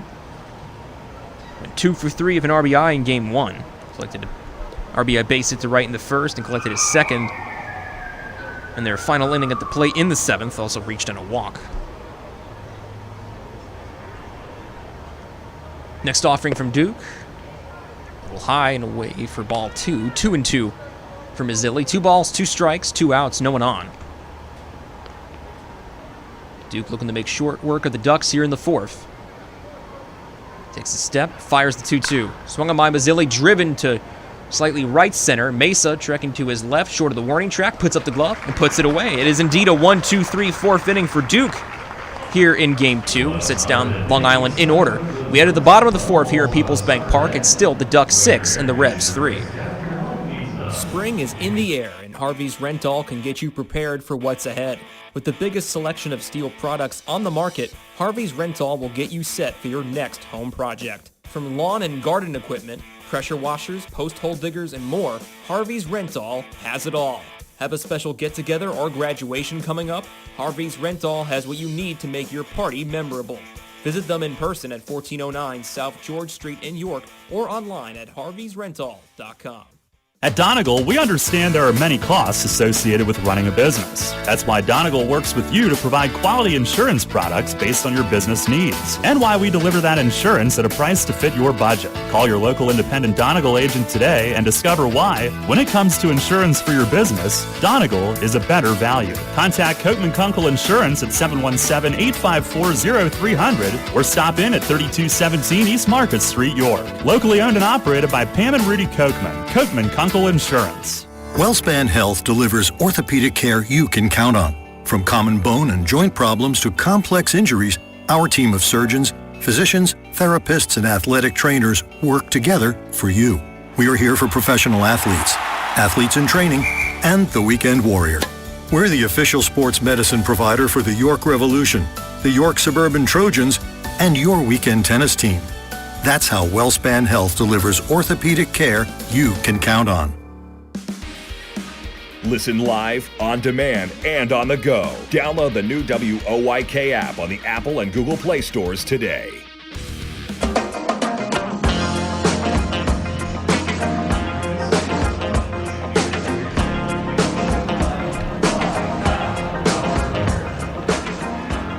Half inning ago, Duke Von Schaman setting down the Ducks in order in the top of the 4th. We're now in the home half of the 4th frame here at PeoplesBank Park. Game 2 of a 7-inning doubleheader on this Tuesday evening here in York. Ray Jensen with you on the play-by-play. Due up for the Revs here in their 4th inning at the plate. Be James Harris to lead things off against Joe Iorio, who's in for a 4th inning of work. Be Harris, Kenley Mesa due up against the right-hander Iorio. Harris 0 for 1 of a strikeout and walk. First pitch from the Ducks right-hander, swung on by Harris. Little dribbler foul up the third base line, 0-1. Maybe got a piece of him as he swipes at the shin guard on his left leg.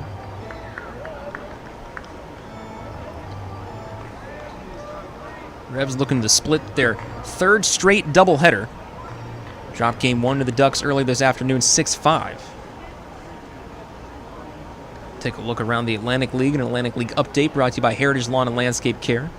Southern Maryland Blue Crabs hosting the Barnstormers in Waldorf tonight. Top of the 7th, 5-2 lead for the Crabs. 0-1. That drops a little low for a ball. It's 1-1 for Harris. In the bottom of the 5th in High Point, the Rockers hosting the Honey Hunters. 8-3 lead for High Point at Truist Point. In the bottom of the 5th, Lexington and West Virginia postponed due to Tropical Depression Ida. 1-1. That misses low and away for ball 2. 2-1. That same Tropical Depression heading our way. It'll be a rainy day on Wednesday. Rain's supposed to go all day and maybe a little bit into early Thursday morning. 2-1. Swung on by Harris. Lifted to right center, shallow right center. A trio of Ducks coming in. Lombardozzi, Fields, and Turbo. It's Johnny Turbo who puts it away. Not the cleanest of grabs as he got it in front of Fields and almost tumbled to his left, but retires Harris for out number 1 nonetheless. 1 away for Jack Kenley, who's walked and scored a run. Then the first inning, he grounded out his last time up to end the second. Ground out to Flores at first. He battled against Iorio in the first inning, seeing well over 10 pitches.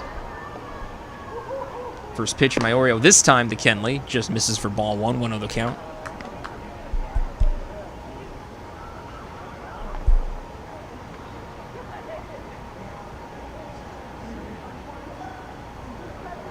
The 1-0. That finds his own first strike. It's 1-1. So be careful out there if you're on the roads on Wednesday. Be smart.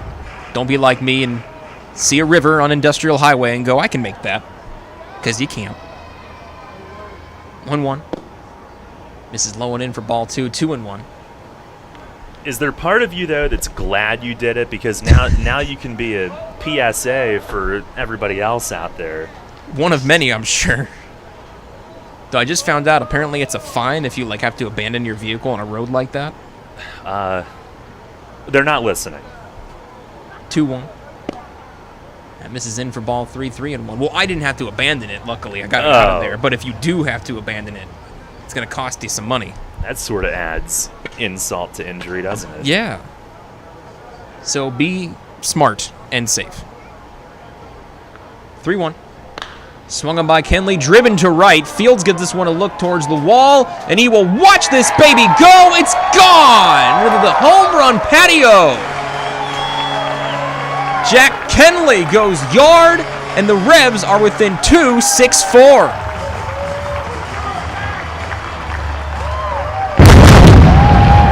It's Kenley's 8th home run of the season. And the Revs have used home run power already in Game 1 to draw in close to the Ducks. Ditto here in Game 2. Solo shot from Kenley makes it a 2-run ball game. Yeah, it looked like he got one down and in a little bit. Lefties tend to like it there. Nice, easy swing to it. Barreled it. And it took off. He's got plenty of pop. Melky Mesa steps in against Iorio. He looks to launch, but misses at the first offering for a strike. 0-1 the count. Melky 1 for 1 of a walk, double, and a run scored. Revs are back in it, Ray. Never doubt it. 0-1. Misses for a ball. It's 1-1.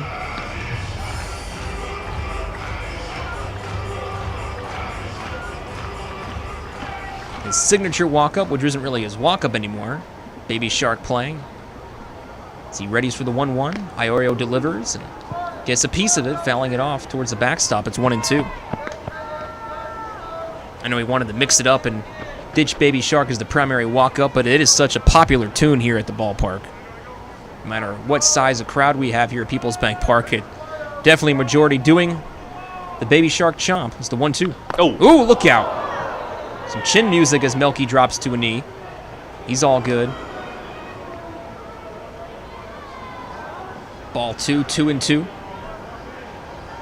Still see the smoke from Cannonball Charlie's cannon blast following Kenley's solo homer. It's like drifting now dead over center. 2-2. Melky stays alive, getting a piece of it, fouling straight back to the backstop. Pardon. It's 2-2. That smoke cloud sure is taking its time.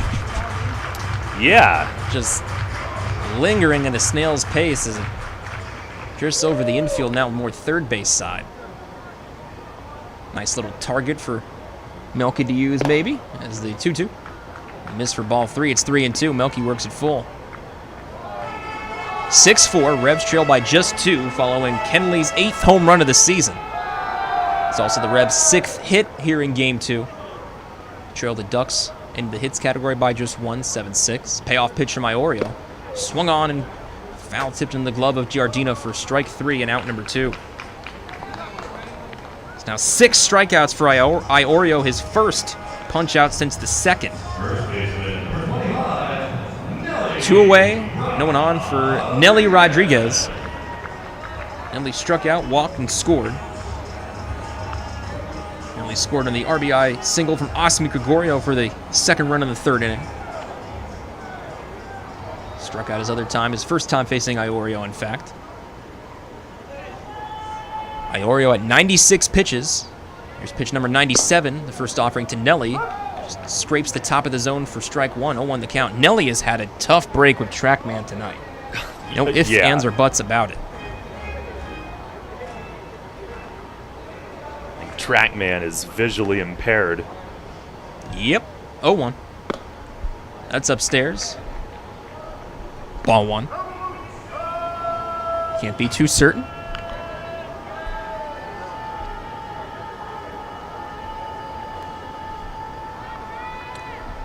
Here's the 1-1 from Iorio.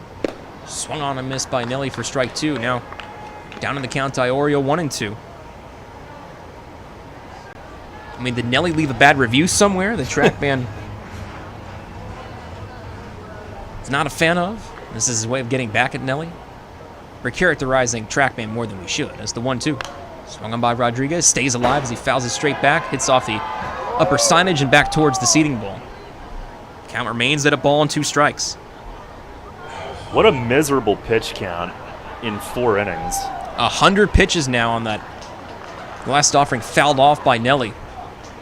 And there is still no bullpen activity for the Ducks.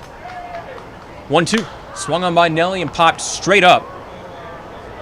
Third base side of the infield comes in again. Be Ty Kelly, it looks like, and he will put it away cleaner this time than how he finished the third inning. Puts pop fly away for out number 3 here in the 4th. Through 4 innings here at PeoplesBank Park, it's a 6-4 Ducks lead thanks to the Jack Kenley home run. Revs draw within 2. Top of the 5th coming up next on the Revs Radio Network. PeoplesBank is happy to sponsor the home of the York Revolution, PeoplesBank Park. PeoplesBank has been serving the community for more than 155 years, committed to helping their clients achieve their dreams and live confidently. That commitment continues at PeoplesBank Park, with Revs games, concerts, events, youth sports, and much more. We're proud to partner of the York Revolution, and we look forward to seeing you at PeoplesBank Park. PeoplesBank, member FDIC, equal housing lender.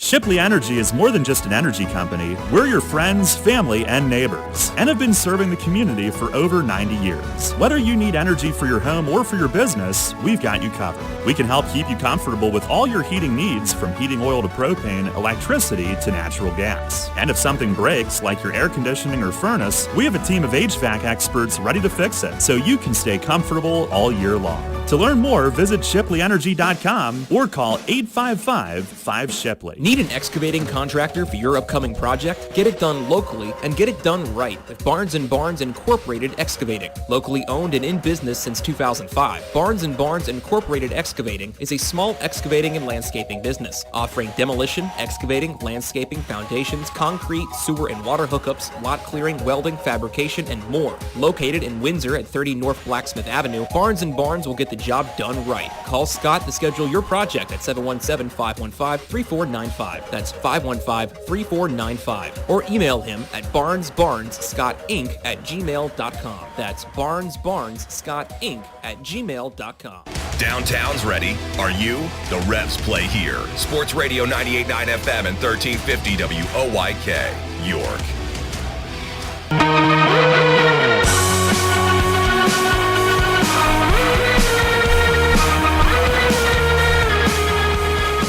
Fifth inning here at PeoplesBank Park. Duke von Schamann out for a fifth inning of work. He's at 77 pitches beginning the fifth. First pitch to Sal Giardina. Swings and gets a piece of it, fouling it to the upper part of the netting for strike 1-0-1 the count. Ray Jensen with you on the play-by-play. It's a 6-4 ball game, 2-run lead for Long Island. Rebs getting within 2 in the last half inning thanks to a solo home run to right from Jack Kenley, his 8th of the season. 0-1 from Duke. Finds the zone for strike 2. Back-to-back strikes to Giardina as Duke again ahead in the count, 0-2.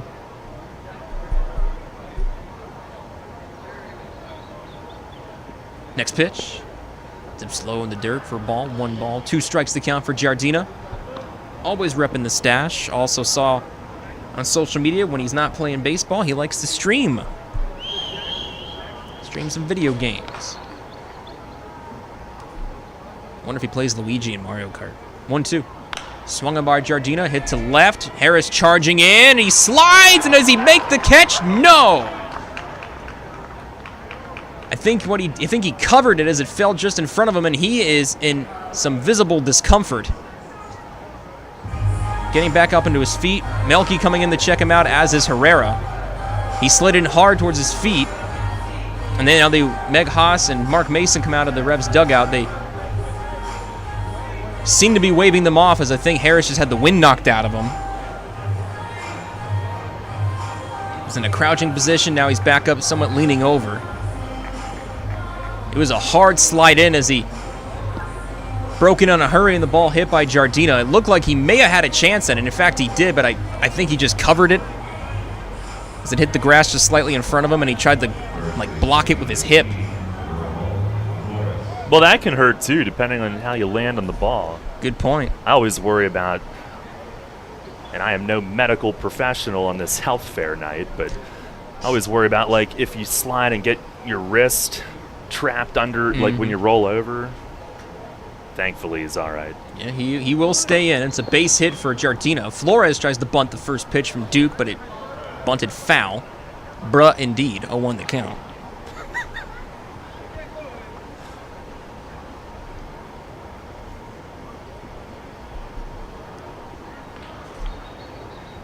Flores so far tonight, 1 for 2, base hit his last time up in the third. Flew out to left his first time up.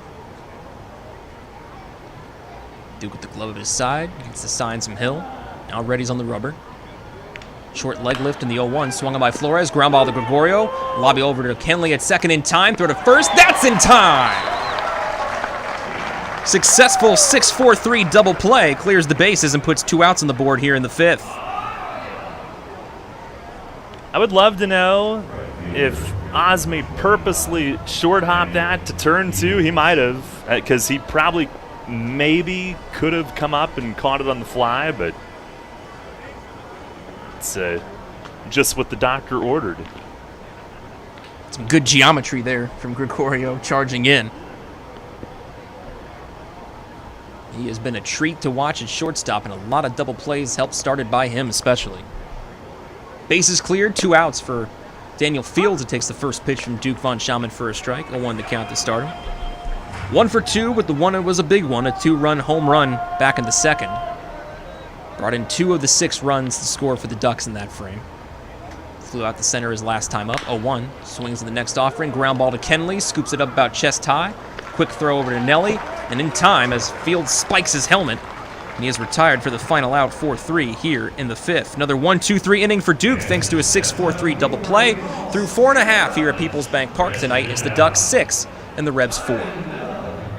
I'm here with Kevin Smith from Smith Wealth Advisory Group of Janney Montgomery Scott, who was recently named by Forbes and the Financial Times as one of the best financial advisors not only in the state, but also in the country. Kevin, explain the meaning of your group's tagline, a wealth of knowledge about wealth. We've built our reputation as one of the premier wealth advisors in the country for many reasons, not the least of which is our vast expertise about wealth in all its meanings and forms. Although traditionally wealth is viewed in a monetary context with all the challenges that entails, which we're fully equipped to address, true wealth has little to do with money. To me, being wealthy is more a state of mind centered upon happiness and contentment. It's memories and experiences with friends, family, and those you love. It's finding meaning and purpose, pursuing passions, chasing dreams, and embracing life for all it has to offer. That's the type of wealth our clients long long for and that we help them achieve. You've noted that your group is guided by a quote by Henry David Thoreau, "Wealth is the ability to fully experience life." Tell me more about that. It's so true. Being wealthy is really about experiencing the richness of life itself. When you think about it, it's not ultimately money that matters, but what money can do. We help our clients educate their children and grandchildren so that they can have promising futures. We help them retire comfortably, support worthwhile causes, and endow meaningful legacies. We help them age with dignity, and so much more. For all your financial planning, investment, and wealth management needs, contact Smith Wealth Advisory Group at 779-2769 or at smithwealthadvisory.com. Smith Wealth Advisory Group, helping you fully experience life. Janney Montgomery Scott LLC, member NYSE, FINRA, and SIPC. Take us on the go with the new WOYK app. Download on the Apple and Google Play stores today. Sports Radio 98.9 FM and 1350 WOYK. First in York, first in sports.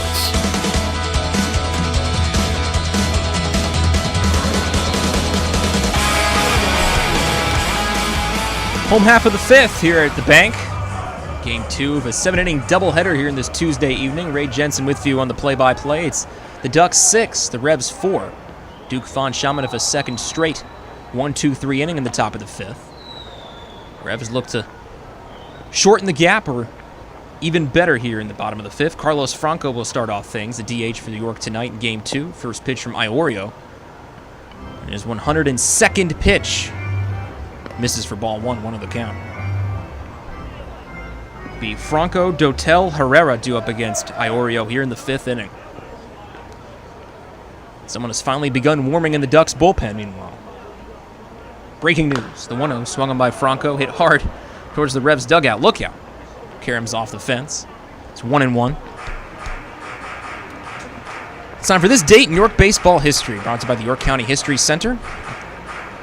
With more than 90,000 artifacts highlighting nearly 300 years of York's impressive history. Your history starts here. For tickets and guided tours, visit us online at yorkhistorycenter.org. Meanwhile, the 1-1 from Iorio. This is low and in for ball 2. 2 balls and a strike. On this date in 2009, Matt Esquivel drills a 2 3-run home runs and a 10-5 win in Newark. Upcoming the 2-1. Step from Iorio, lifts and deals, 2-1, swung by Franco, and this is driven to right center. Turbo back towards the wall, unless he has some reach like Mr. Fantastic. He ain't getting to that one. That ball is long gone.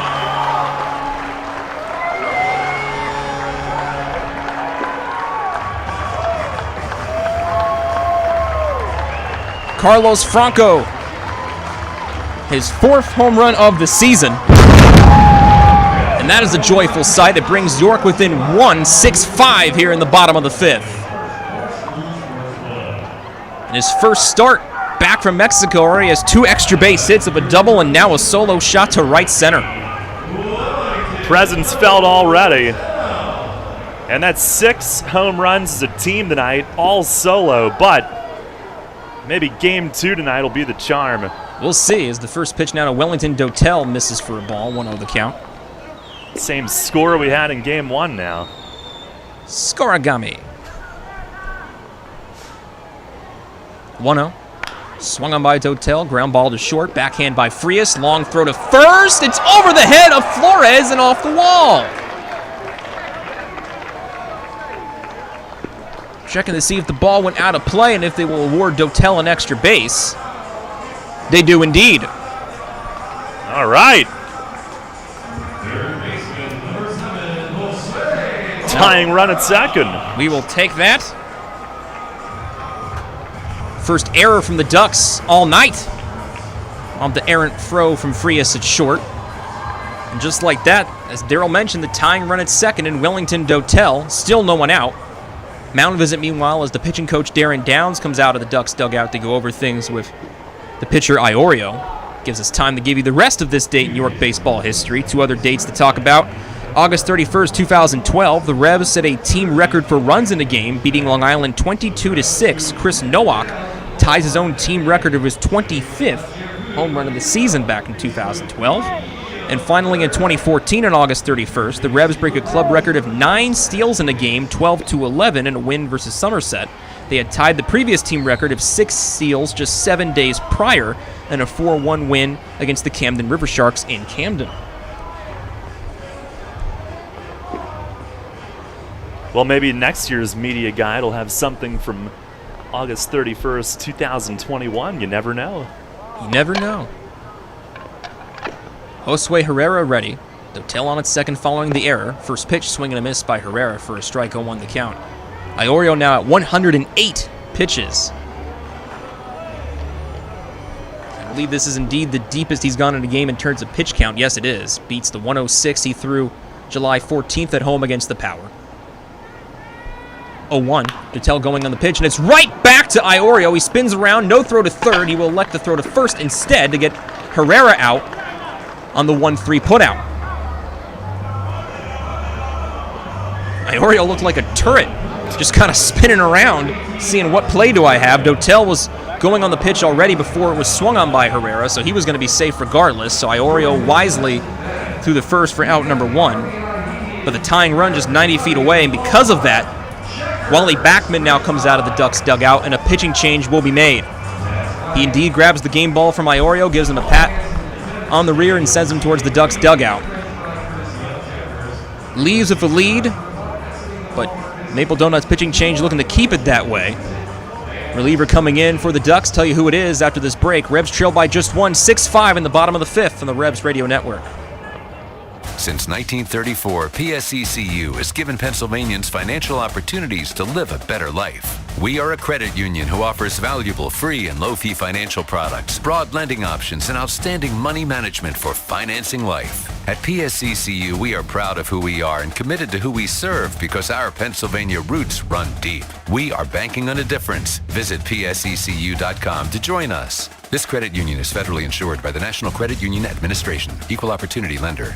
Hey Revs fans, now's your chance to win big with the Revs and Shipley Energy. This season, during every home game at PeoplesBank Park, it's the all-new Shipley Energy Grand Slam inning. Each game, one inning will be designated, and one name will be selected as the contestant. If the Revs hit a Grand Slam that inning, you could win $5,000. To enter, stop by Fan Services and fill out your form, or enter via the York Revolution app or YorkRevolution.com. Sign up today and win big with the Revs and Shipley Energy this season. Backed by popular demand, Grumpy Old Men, the musical, returns to the stage at Dutch Apple Dinner Theater, playing August 5th through September 4th. Based on the 1993 film, the story centers on two crotchety old neighbors, Max and John, who've been feuding most of their lives, but are reunited in friendship by their charming and eccentric new neighbor, Ariel. This laugh-out-loud story of family, friends, and romance is guaranteed to delight. For reservations, call the box office at 717-898-1900 or visit DutchApple.com. Listen live, on demand, and on the go. Download the new WOYK app on the Apple and Google Play stores today.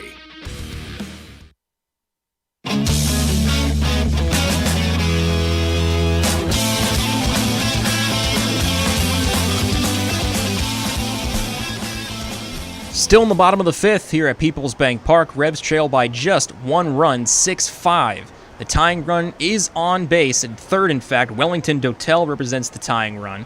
Pitching change brought to you by Maple Donuts. Brady Dragmeyer making his second appearance in a day as he gets Gregorio to swing and miss at the first pitch for strike 1, 0-1. Dragmeyer pitched a scoreless 6th inning in Game 1 earlier this afternoon, just threw 9 pitches, 6 of which for strikes. It's not too shocking he's making an appearance here later this afternoon, or evening I should say, as the 0-1 drifts way away for ball 1. Jardina a sliding block to his right, 1-1 the count for Gregorio. Osmy 1 for 2 tonight. Strikeout and RBI base hit to left center. That came in the third.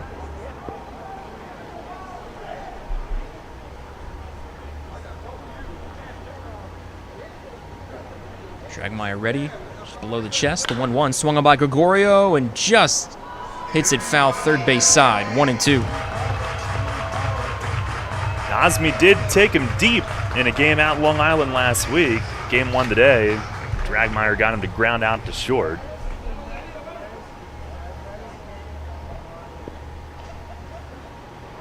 One and two as Gregorio takes a practice swing out the batter's box, now comes back in, digs in. Dotel takes his modest lead off the third base bag. Dragmeyer, meanwhile, set on the rubber. Here's the 1-2. Swung on by Gregorio. Just got a piece of it near the end of the bat, and he hits it foul first base side. We'll do it again in a 1-2 count. And he got a bunch of ground balls in game 1 today. Well, I mean, 2 out of 3, but they were really topped. He's got a heavy sinker. He's getting guys to hit right on top of it. He's been a tough reliever for York to face. They haven't gotten to him too often. Righty sets and the 1-2 again. That misses slightly inside for ball 2, 2-2. Revs trail by just the run, 6-5. They also trail by just 1 in the hits column, 8-7. Both teams have committed an error tonight. In fact, the sole error this far in the series from Long Island is what got Dotel on base as the 2-2. That just misses low and away, ball 3, and Gregorio works the count full, 3-2. Full count, 1 out, 1 on, and that is the tying run. Gregorio the go-ahead run at the plate, of course. Revs looking to force a possible rubber match on Thursday. Payoff pitch. That's low and in, ball 4, and it's a walk worked by Gregorio. He's on for the second time tonight as he takes first, and it's runners at the corners. Tying and go-ahead runner now on base for Tyler Hill, who steps to the plate for a third time. Hill was 0 for 2 against Iorio with a strikeout and pop-out. He did not play in Game 1 as Lenine caught Game 1 earlier this afternoon, so he had not faced Dragmeyer yet today.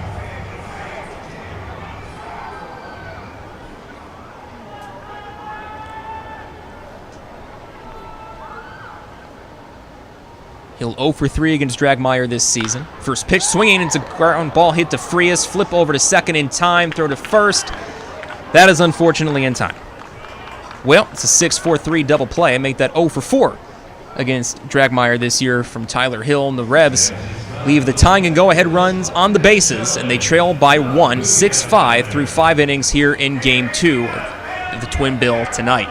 Darrell Henry takes you the rest of the way as we head to the 6th after this on the Revs Radio Network. Pennsylvanians are creating their own soundtrack. Thanks to PA Lottery Scratch-Offs, excitement's back. Pennies, nickels, dimes, or quarters, no matter your choice, scratching's always in order. With big top prizes and second chance drawings, thrills await. They're out there calling. If it's excitement you seek and you're looking for action, play the PA Lottery. And keep on scratching.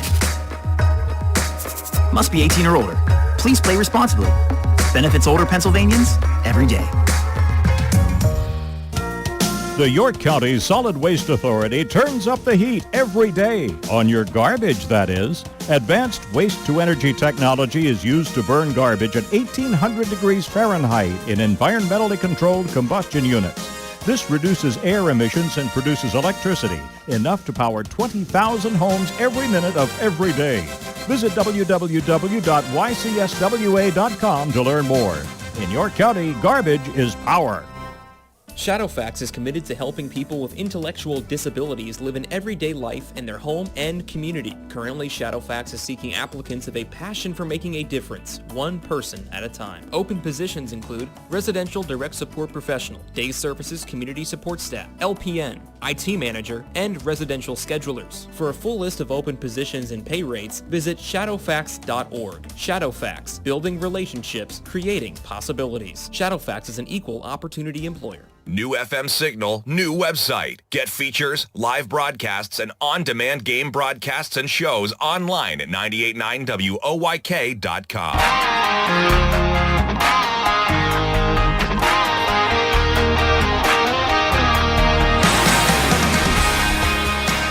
Unfortunate conclusion to that 5th inning, but the Revs are within a run. It was 6-1.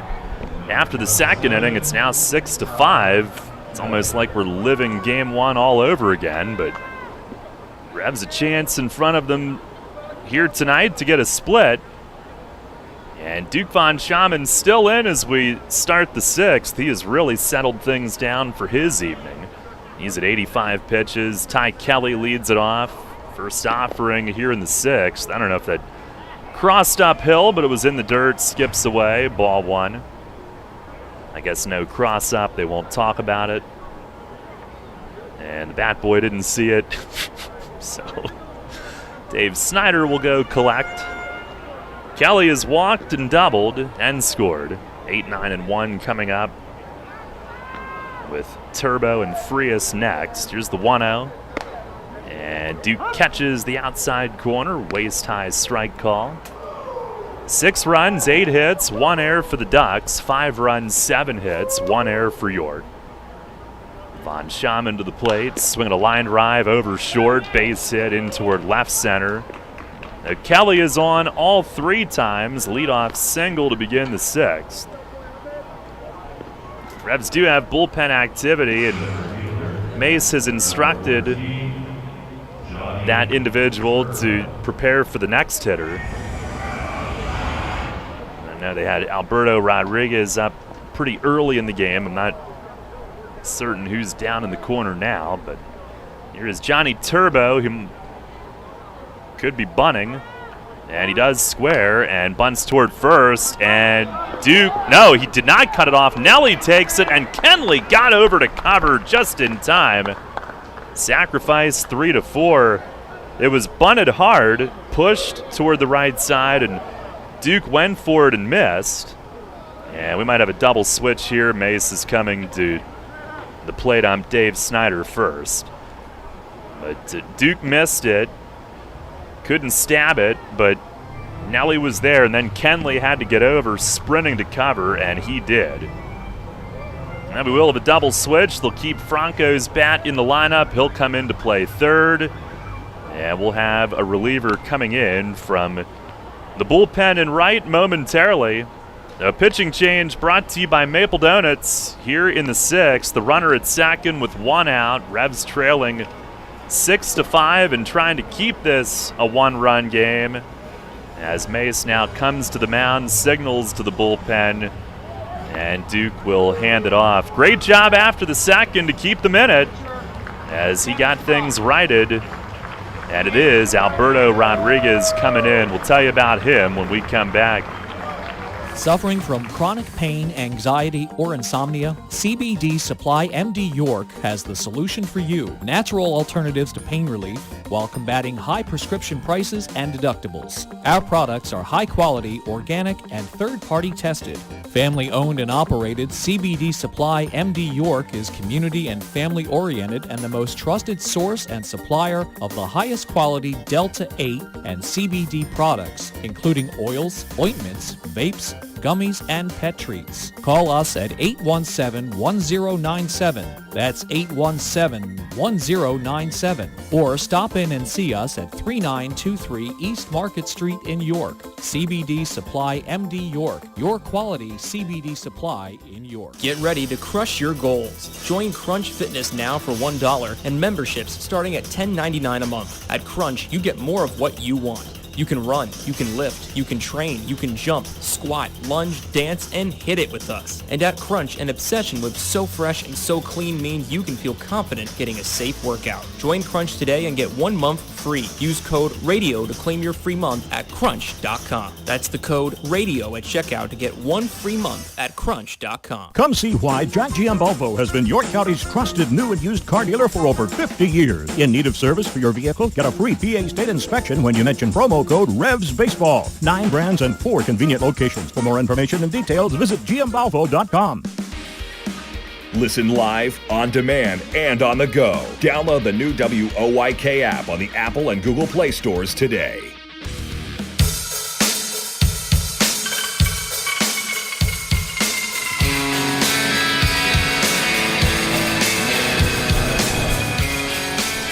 Well, Alberto Rodriguez is in. Franco comes in to play third, so pitcher's spot goes into where Herrera was. That was the 7th spot in the order. And back at the top, Vladimir Frias at bat. Runner at second with 1 out here in the 6th, and Alberto trying to keep it a 1-run game. Revs trail 6-5. He is the first in the league to 40 appearances this season. And his first pitch here, way inside, gets to the backstop. Slider, wild pitch. And up to third goes Kelly. And that is not the way he wanted to start it. And now the Revs will have to bring the infield in.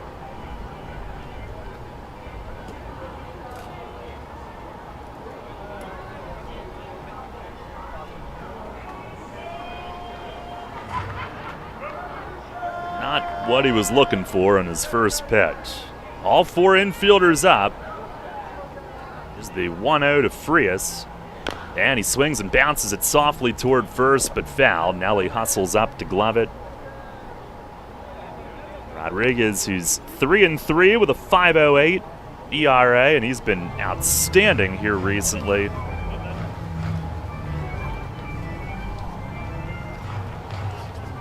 Trying to strand an inherited runner. He has stranded 9 of 15 of those this season. A little tougher task, though, with Kelly now at third. Here's the 1-1, and it misses away.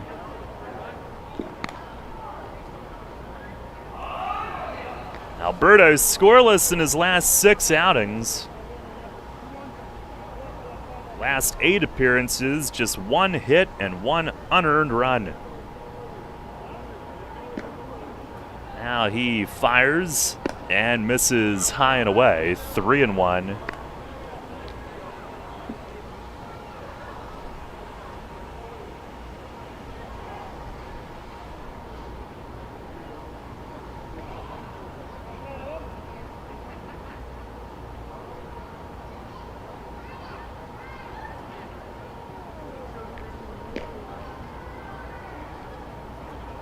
Now back to the plate. It is outside. Fell behind Frias, and he's trying to be careful to him at that point.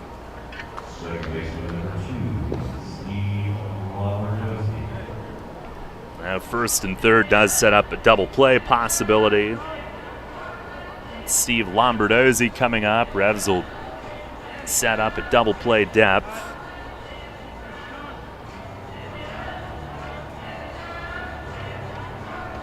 And Hill goes through signs for the infield should Frias try to run at some point. He's got 10 steals for the year, only thrown out once.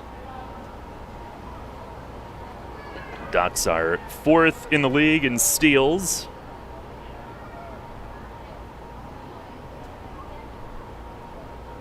Now ready, and there he goes on a slow leg kick, and he'll steal without a throw. Breaking ball strike. And now Mace will call for the infield to come in again. That didn't take long. Frias steals on the first pitch. And Alberto, by nature, he does have a very methodical leg lift before he gets into his stride home. Now second and third, infield in again.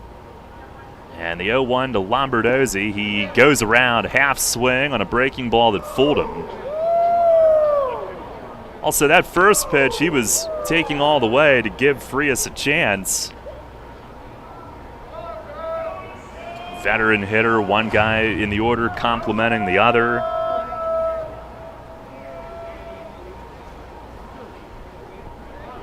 He's had a huge doubleheader. Total of 5 RBIs, 2 in the first game, 3 in the second game. Here's the 0-2.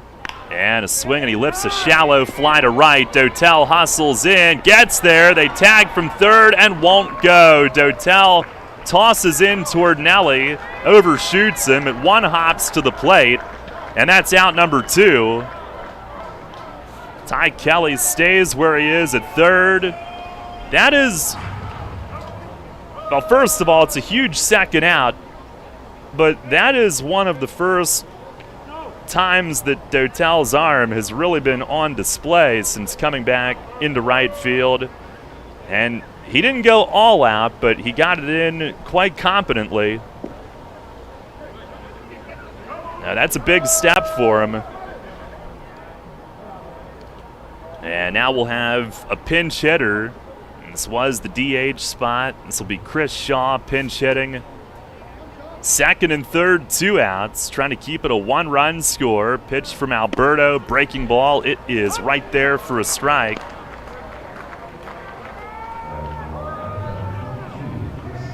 Long Island, by the way, with rookie Dylan Pfeiffer loosening in their bullpen. Former Widener Pride righty, and I guess he wants to come in now. He threw one in almost toward the pitcher's mound. His play has to be stopped.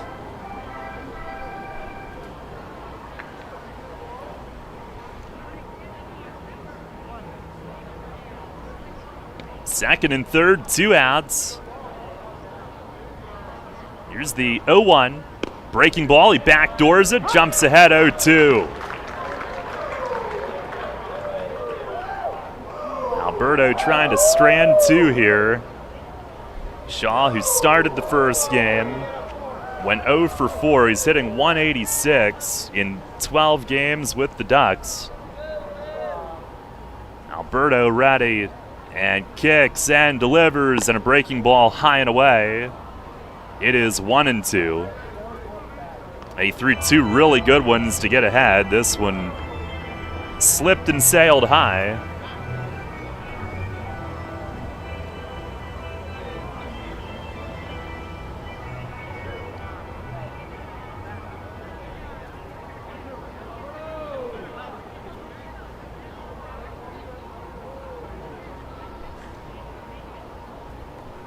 Now ready once more. Here's the 1-2.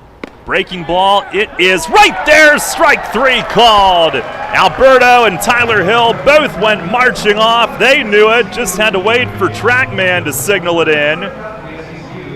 And Shaw rung up, and Alberto strands 2 in scoring position. He does it again. No runs, 1 hit. Runners left at second and third. We go to the bottom of the 6th. Still a 1-run game. Long Island 6, York 5. Hey, psst. Yeah, you. You want to buy some low-priced groceries? Just follow me into this well-lit Lidl grocery store. Here at Lidl, we buy in bulk and cut down on costs wherever possible. Then we pass the savings on to you.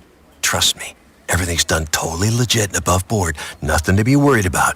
Yep, Lidl's pretty great. It's just your run-of-the-mill grocery store, except with way lower prices. Lidl. Suspiciously low-priced groceries. Planting a tree, putting in a mailbox, whatever your project, Columbia Gas reminds you to be safe and call 811 before you dig and know what's below. Safe digging is no accident. Call 811 at least 3 business days before you start your digging project, and your utility companies will come out to mark any underground lines near your work area. Calling 811 is free for Pennsylvania homeowners, and it's the law. For more information, visit columbiagaspa.com. Facing a legal issue can be a frightening time. What's my course of action? How do I know who to call? Fortunately, the York County Bar Association makes it easy. Now, you only need to make one call to find the right lawyer for you. Call the York County Bar Association and let us help you find the right lawyer with our Attorney Connection Lawyer Referral Service. Just call 854-8755 or visit yorkbar.com. Don't hesitate in getting the help you need. Contact the York County Bar Association and let us help you find the right attorney at the right time. Listen live and on demand with the new WOYK app and online at 989WOYK.com.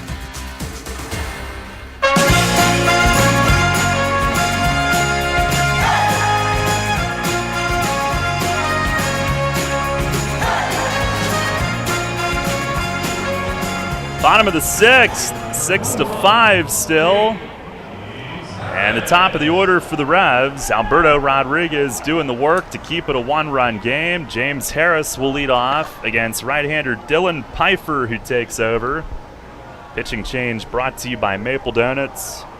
Harris, who's 0 for 2 with a walk tonight. Kenley and Mesa will follow against the rookie from Widener. And his first pitch to Harris is over for a strike. We saw him have some success against York last week, and then we also saw him have some trouble. They got him from the MLB Draft League. Here's the 0-1, and a swing and a ground ball to short right there. Oh, Frias juggles, and it's loose at his feet. No play. An error to start the bottom of the 6th, and the tying run is on. Doesn't matter how necessarily, but that's a good start. It's been a shaky evening for Frias out of short now, and atypical for him. Usually he's a short glove for Long Island, but a rough night for him in the field as paid off a bit for the Revs tonight. Here is Jack Kenley now. Pfeiffer overall has been really a pleasant find for them. Kenley 1 for 2, homered last time, also has a walk. Pitch is a fastball strike on the outer half, 89 on the gun. 5 appearances for Pfeiffer, 7 2/3 innings, just 1 run, which was against York. Only 3 hits in 7 2/3. 5 walks, 7 Ks. Revs down a run in the 6th. Here's the 0-1, and it misses high and away. We're playing 7 tonight again, so this is like trying to put together a comeback in the 8th.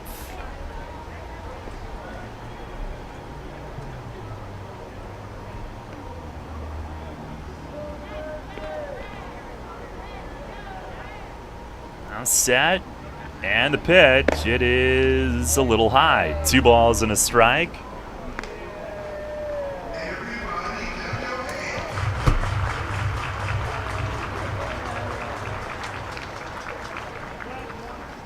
Pfeiffer last Wednesday against York, a 1-2-3 7th, but then allowed a run in the 8th on 3 walks. RBI hit by Gregorio, he throws over. He actually struck out Kenley as a pinch hitter that night. They meet again.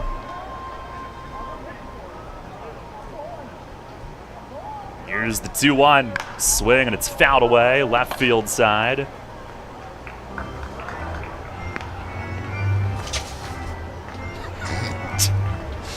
That was loud. They don't make paper like they used to, you know. Now it's all loud.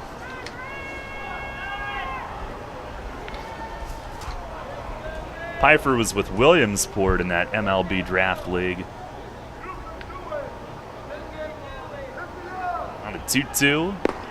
And that's off the plate away. Touches 90 on that one. Falls into a full count with Kenley. And the big boys coming up.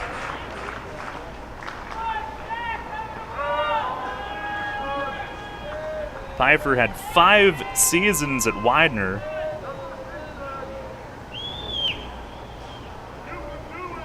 He's ready. Here's the 3-2, and a swing and a foul ball back. As Kenley hangs in there. He's pretty good at this fouling off 2-strike pitch thing. Got on in the first on a walk after a 10-pitch plate appearance.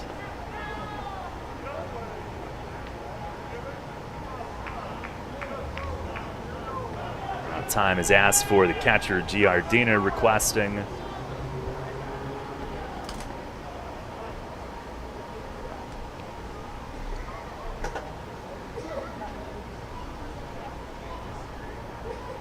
Alrighty, fires. It is outside. Kenley is on the walk. Second time he's walked tonight. It's the 6th that the Revs offense has drawn in this game. And the table's set. Melchizedek coming up. Revs have Jim Fuller getting ready, hoping to maybe even have a lead by the time this inning ends. First and second, no outs.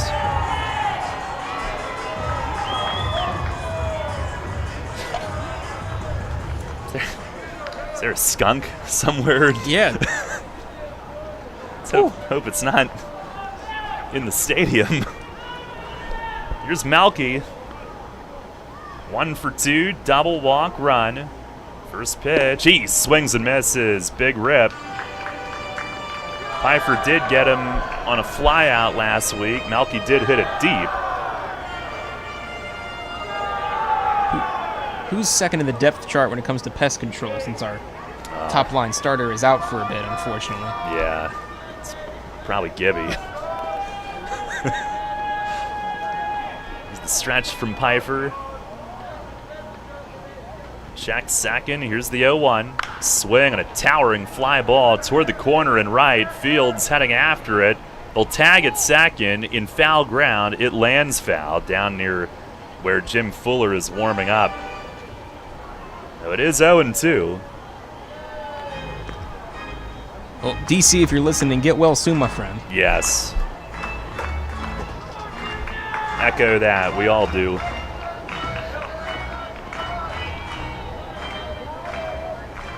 I don't know. Gibby, Ryan, Nick. They might be chasing the thing in circles as we speak. Downtown, maybe? Well, he's on the dugout, so I guess not now. Maybe that's who we smell. Pfeiffer delivers. Breaking ball. It's a called third strike. Way up. And Melky rung up for out number 1. I was surprised he threw the pitch because Lombardozzi from second, he went all the way over to cover and keep Harris close. One down here in the 6th. And now Nelly Rodriguez will face him. He walked against Pfeiffer last Wednesday.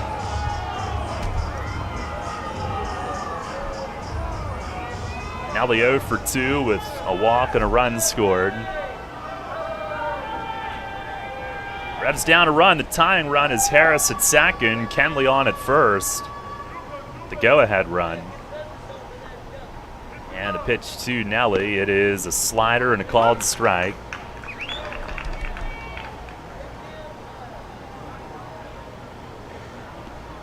Pfeiffer, who at Widener actually became a full-time pitcher in 2019, not that long ago. He'd been a two-way player prior to that. Was with Widener this spring as a grad student. Now delivers, and a slider breaks away. 1 ball, 1 strike.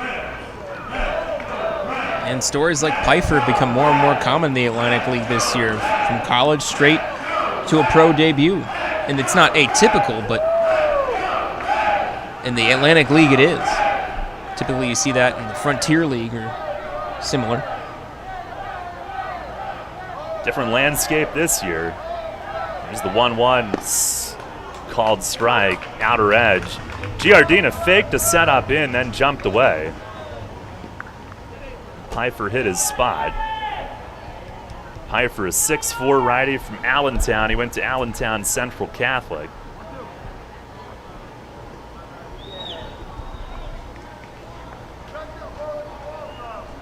Now comes set. And time asked for. Giardina spotted something. He's going to run out and chat.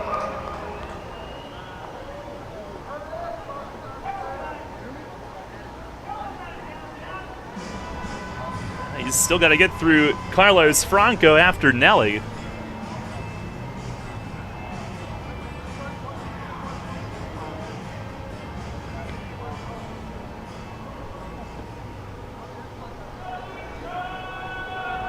OAR, by the way. Still down by 1. Game's not over yet. Here's the stretch.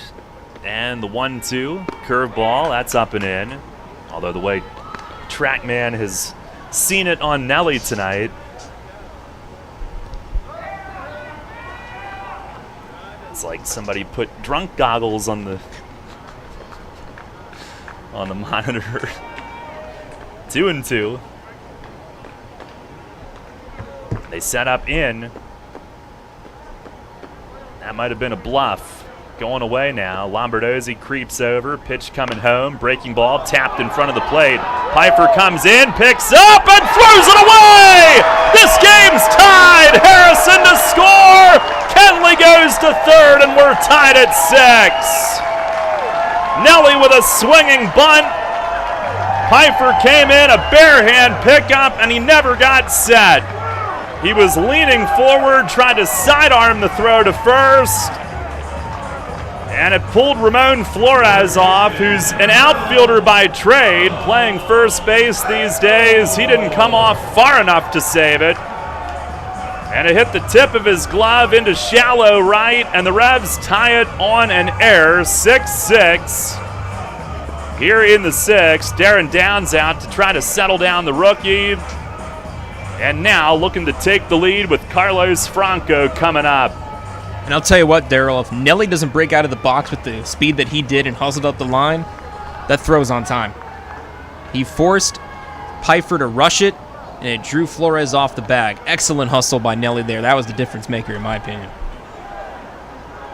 A 1st and 3rd for Carlos Franco. Yeah, you never have to question how hard Nelly plays. Certainly not known for speed, he's known for power, but he saw an opportunity and he made it happen. Tied at 6, here's Franco now, 1st and 3rd, 1 out.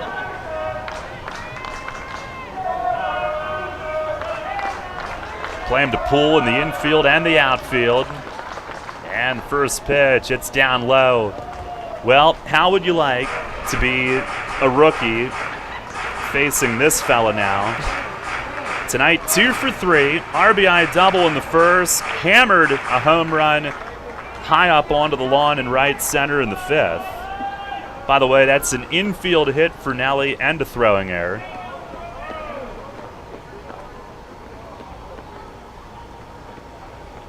No RBI. Here's the 1-0 to Franco, swing and a miss. He let it fly. Tied at 6. Revs have scored in 5 of the 6 innings, 4 in a row, and now looking to give Fuller a lead for the 7th. He's coming in either way. And 3 Ducks errors, 2 in this inning, and you can probably count the instances of multiple fielding errors for Long Island as single inning on one hand. The 1-1 fastball, and it just missed away. Frias at short, he is almost behind the second base bag.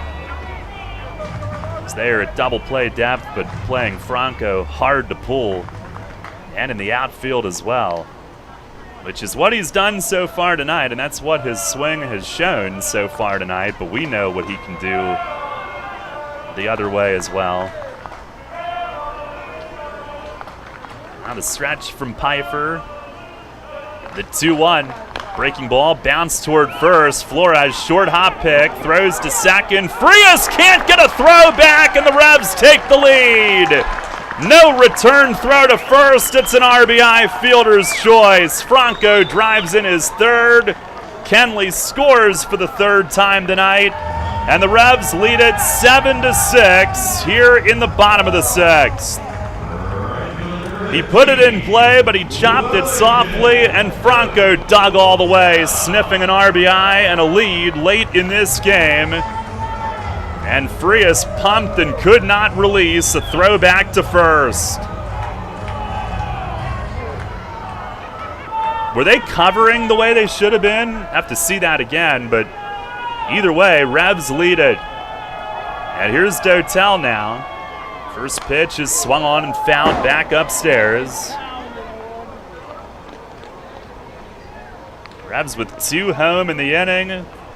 And Fuller now getting ready to come in for the save opportunity.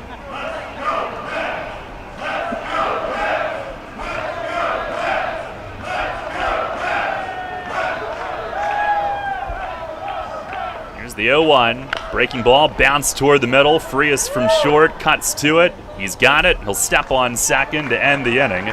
Playfully waiting for Franco, who kicks at him playfully. And the side retired. 2-run score on 1 hit, 2 errors, and a runner left. We go to the 7th. Fuller coming in. It's the Revs 7 and the Ducks 6. There's a lot of talk out there about good health care. We all want a good plan. But step outside and take a good look at all those beautiful trees and shrubs in your yard. Do you have a plan to maintain their good health? Heritage Lawn and Landscape Care has a veteran staff of 12 fully licensed and trained tree health care professionals to rely on, including 10 certified arborists and 3 PA certified horticulturalists. So don't let your trees and shrubs fend for themselves against Mother Nature. Visit heritagelawnandlandscape.com and get world-class care right in your backyard. Money and business are essential to the strength of a community. So is cheering and celebration and music and fun.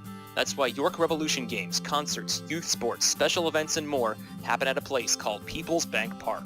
PeoplesBank has been serving the community for more than 155 years, always cheering, always celebrating, always committed to the things that make our communities great, and to you having a great time at PeoplesBank Park. PeoplesBank, member FDIC, equal housing lender. WellSpan Health delivers orthopedic care you can count on. From common bone and joint problems to complex injuries, our team of surgeons, physicians, therapists, and athletic trainers work together for you. We are here for professional athletes, athletes in training, and the weekend warrior. We're the official sports medicine provider for the York Revolution, the York Suburban Trojans, and your weekend tennis team. That's how WellSpan Health delivers orthopedic care you can count on. Downtown's ready. Are you? The Revs play here. Sports Radio 98.9 FM and 1350 WOYK, York.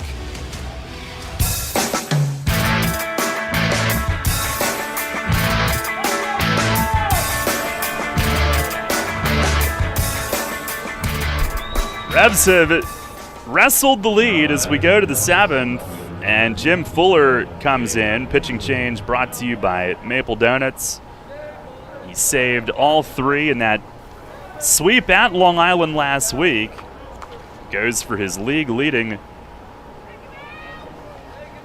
save tonight as he gets L.J. Mazzilli to swing and miss, going for number 20 tonight.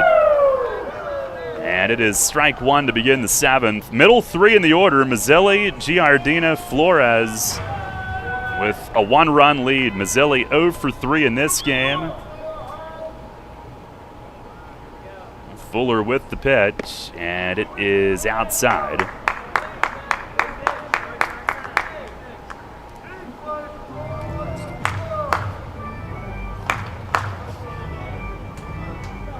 One and two, 3.98 ERA for the year.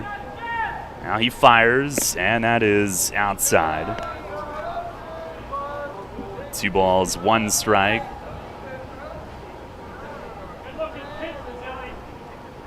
19 saves, tied for 5th in a season in Revs history. Brad Allen, 2017. 2-1, and a swing and a looping liner, shallow right. Dotel in, it's going to land in front of him, and he overruns it, and Mazzilli takes a turn, but he'll hit the brakes. Leadoff single, tying run on for the Ducks.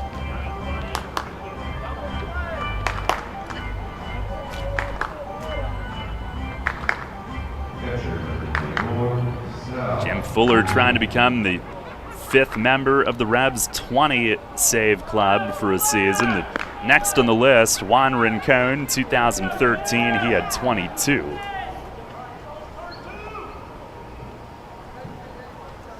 Now here is Giardina. And Fuller with the pitch, swinging a deep drive, left center field. This is trouble in the gap. Mesa on the run, he runs it down, going onto the warning track. And Mazzilli has to sprint all the way back to first. What a play! And it might be a game-saving play from Melky in center. He jets to left center, and right in front of the wall, he runs it down. Outstanding play for out number 1 here in the 7th. We joked earlier that's typically Darian Sanford's territory with a start in center tonight in Game 2. Melky Mesa looking like Darian with that great speed to run it down. Holy cow. He lost his hat unless he flipped it off to make himself more aerodynamic. With Melchizedek, anything is possible. Wow, that was some play. Showing off the speed he's got. Now the Revs are going to appeal that. Oh, Mazzilli is out! They said that he missed second, coming back. And appeal to second, Fuller to Gregorio, and they say Mazzilli did not touch second on the way back. He is out, and there are 2 outs here in the 7th. And we might have some fireworks here. Wally Backman, a slow walk out to Buzz Albert. And he's got the finger point going right up in his face. Now he gets really close, and he's gone. Thrown out of the game here with 2 outs in the 7th inning. Wally's been tossed. Let's see if we can listen in. Maybe not a great idea at this juncture. Now going back for a little more. Oh man, Wally threw his hand up toward Buzz Albert, and I'm sure it was accidental, but he just knocked the umpire's hat off his head. That's not good. That is not good. I certainly don't think he intended to do that. He flung his hand up in disgust and frustration, but he made contact with Buzz Albert's hat, the brim of his hat, and knocked it off. Ooh. And Wally obviously done for tonight. I mean, when the second out in the final inning is, they'll wait for him to make the walk to the clubhouse. When the second out in the final inning comes on an appeal, you almost have to get thrown out if you're the manager of the team that out goes against, but they must have seen him miss, and obviously the Revs did, for them to appeal it. Somebody saw it. Yeah, logical really situation for all parties. The Revs have a logical appeal, and for Wally, you got to stick up for your guys, even if you know you're going to get tossed for it. 2 outs. Here's Ramon Flores, left on left. First pitch, it is right there for a strike. 7-6, Revs lead it. Flores 1 for 3. Fuller trying to end it. He delivers, and he paints the outside corner. Strike 2. Well, it got entertaining late. Revs looking to finish a last at bat, comeback win. Fuller ready, and the 0-2 pitch, swinging, it's fouled off, third base side, up over the roof. This would be a huge one heading into the preemptively declared rain out tomorrow. Stretch from Fuller, setting up away. Here's the 0-2, and a swing, and he cues one foul off the front of the third base dugout.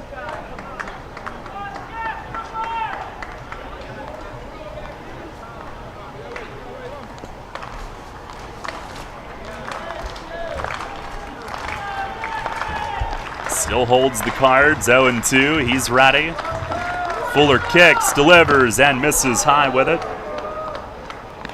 These doubleheader games, if you choose to count them this way, the trailing after 8 category could be combined with the trailing after 6 in a twin bill. And the Revs this season have only won 1 game when trailing heading to the final inning. These are big. Here's the 1-2. Swing and a fly ball left field. James Harris toward the corner. He's eyeing it up. He's under it, and he's got it! In foul territory. Ball game over. And the Revs come from behind and beat the Ducks. 7-6 in Game 2 of the doubleheader tonight. What a win. They come from behind with 2 in the 6th inning.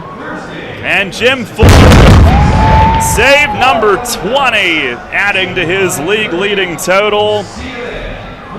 And we had some fireworks in the 7th with the double play coming on the appeal at second, Backman getting ejected, and the Revs finish it off and will now head for cover tomorrow before reconvening on Thursday night with a chance to win a series. 3rd straight doubleheader in which they drop the first game but win the nightcap and get the split, and this one in come-from-behind fashion as they pick up their 7th final at-bat win of the year. Comeback win number 20 for them, and just the second when trailing heading into the final inning of play. Those are rare and those are special, and the Revs pull one off in come-from-behind fashion tonight. 7-6 is your final score. Stay tuned. Post-game show from PeoplesBank Park is coming up next. The 1741 Club is here. You in? PeoplesBank Park introduces a revolution in hospitality in York. The 1741 Club, presented by UPMC. Now open on the skybox level of PeoplesBank Park, the 1741 Club features stylish design and contemporary decor, all-inclusive food and beverages, and totally flexible ticket purchase options. The hottest spot in York is the place to entertain and thank customers, reward employees, celebrate family occasions, or simply treat yourself to an all-inclusive experience at the ballpark. Nightly menus include enhanced classics and a rotation of special offerings, and house selections of draft beer and wine and a full range of non-alcoholic beverages are included in the ticket price. 1741 Club tickets are available for individual purchase through 3 levels of membership or as season tickets, and they can be used for any of the York Revolution's home games based on availability. The 1741 Club, presented by UPMC. You in? Details and pricing at 1741club.com. For more than a century, Pennsylvania American Water has been a recognized leader in all things water. That's why more and more communities are looking to them to serve as their wastewater service provider. Pennsylvania American Water's team of experts has what it takes to deliver safe, dependable, environmentally responsible water services from the source to your tap and back to the source again. Being a good steward of your water, including what goes down the drain, is just one more way Pennsylvania American Water helps keep life flowing.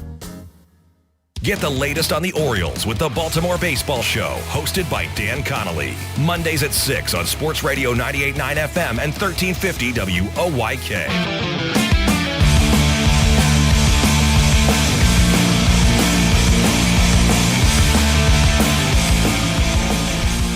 Revs win tonight, 7-6 is your final score.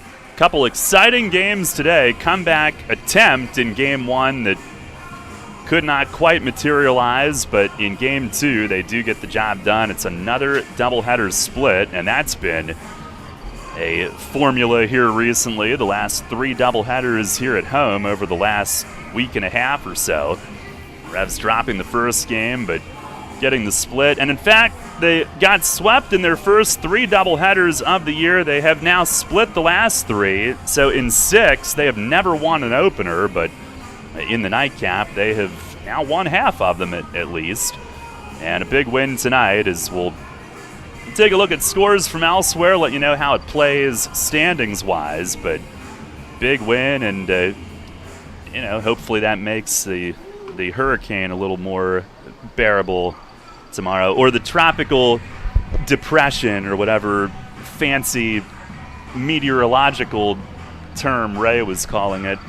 But Revs will be off tomorrow and back at it hopefully on Thursday night. Hopefully the rain has stopped by then. And recapping this one, it was York striking first. This is a back-and-forth game. Revs scored the first run in the bottom of the first inning as they welcomed Carlos Franco back into the starting lineup as he hammered an RBI double down the line in right for a 1-0 lead. That took advantage of one of a couple of walks that Joe Iorio issued in the first inning. He did manage to strike out the side in the first inning, but the Revs struck first for the 1-0 lead. Then in the second, Long Island scoring 6. And Duke Von Schaman tonight, it was just one big inning, and he was struggling to find the command, which is such a big thing for him. And in the second, the Ducks took advantage. Got a 2-run homer to right from Daniel Fields to go on top. Steve Lombardozzi, 3-run double, cleared the bases on a shot to left center. That made it 5-1. Another run scored and an error, which made it 6-1. They were all earned, though. But Duke, to his credit, he did find his command after that second inning and got the game into the 6th inning with no further damage. Ducks did not score again the rest of the night, and Duke went a total of 5 1/3. And the team came back, got him a no decision, and the comeback started innocently enough. Revs had a couple men on in the second, but could not cash in on Iorio. In the 3rd inning, though, they did. They started to chip away at it. Melky Mesa led off with a double. And then after Nelly Rodriguez walked with 1 out, Wellington Dotel bounced an RBI single up the middle. That made it 6-2. That was the beginnings of the comeback. And with 2 outs, Osmi Gregorio did the same, bouncing an RBI single up the middle. So 2 runs home that inning, and it was a 6-3 game. And then in the 4th, Jack Kenley connecting on a solo home run to right. All of a sudden, it was 6-4. And then in the 5th, Carlos Franco leading off with a bomb high onto the lawn in deep right center. And all of a sudden, it was a 1-run game, 6-5. And after the home run, Dotel reached on an error, moved to third on a ground out. They lifted Iorio after a really high pitch count, over 100 in 4 1/3 innings. Brady Dragmeyer came in for his second appearance of the day, and it had, after a walk to Gregorio, had first and third with 1 out. Revs a chance to come back right then and there, but Dragmeyer got Tyler Hill to hit into a double play. So the comeback had to wait until the 6th inning, but they got the job done then. And it was James Harris reaching on an error to lead things off. Jack Kenley then walked. And with 1 out, Nelly Rodriguez hit a little swinging bunt in front of the mound, and rookie pitcher Dylan Pfeiffer, who was pitching against York College earlier this year with Widener University in the MAC, he came in, picked it up, but did not set. He was kind of falling forward into a sidearm throw and threw it away, with Harris scoring on the error to tie the game at 6. And then Carlos Franco up next. He bounced one to first and hit it softly enough that they could not complete a double play on it. No return throw to first. Franco picks up his 3rd RBI of the game and the game winner on a fielder's choice, giving the Revs a 7-6 lead.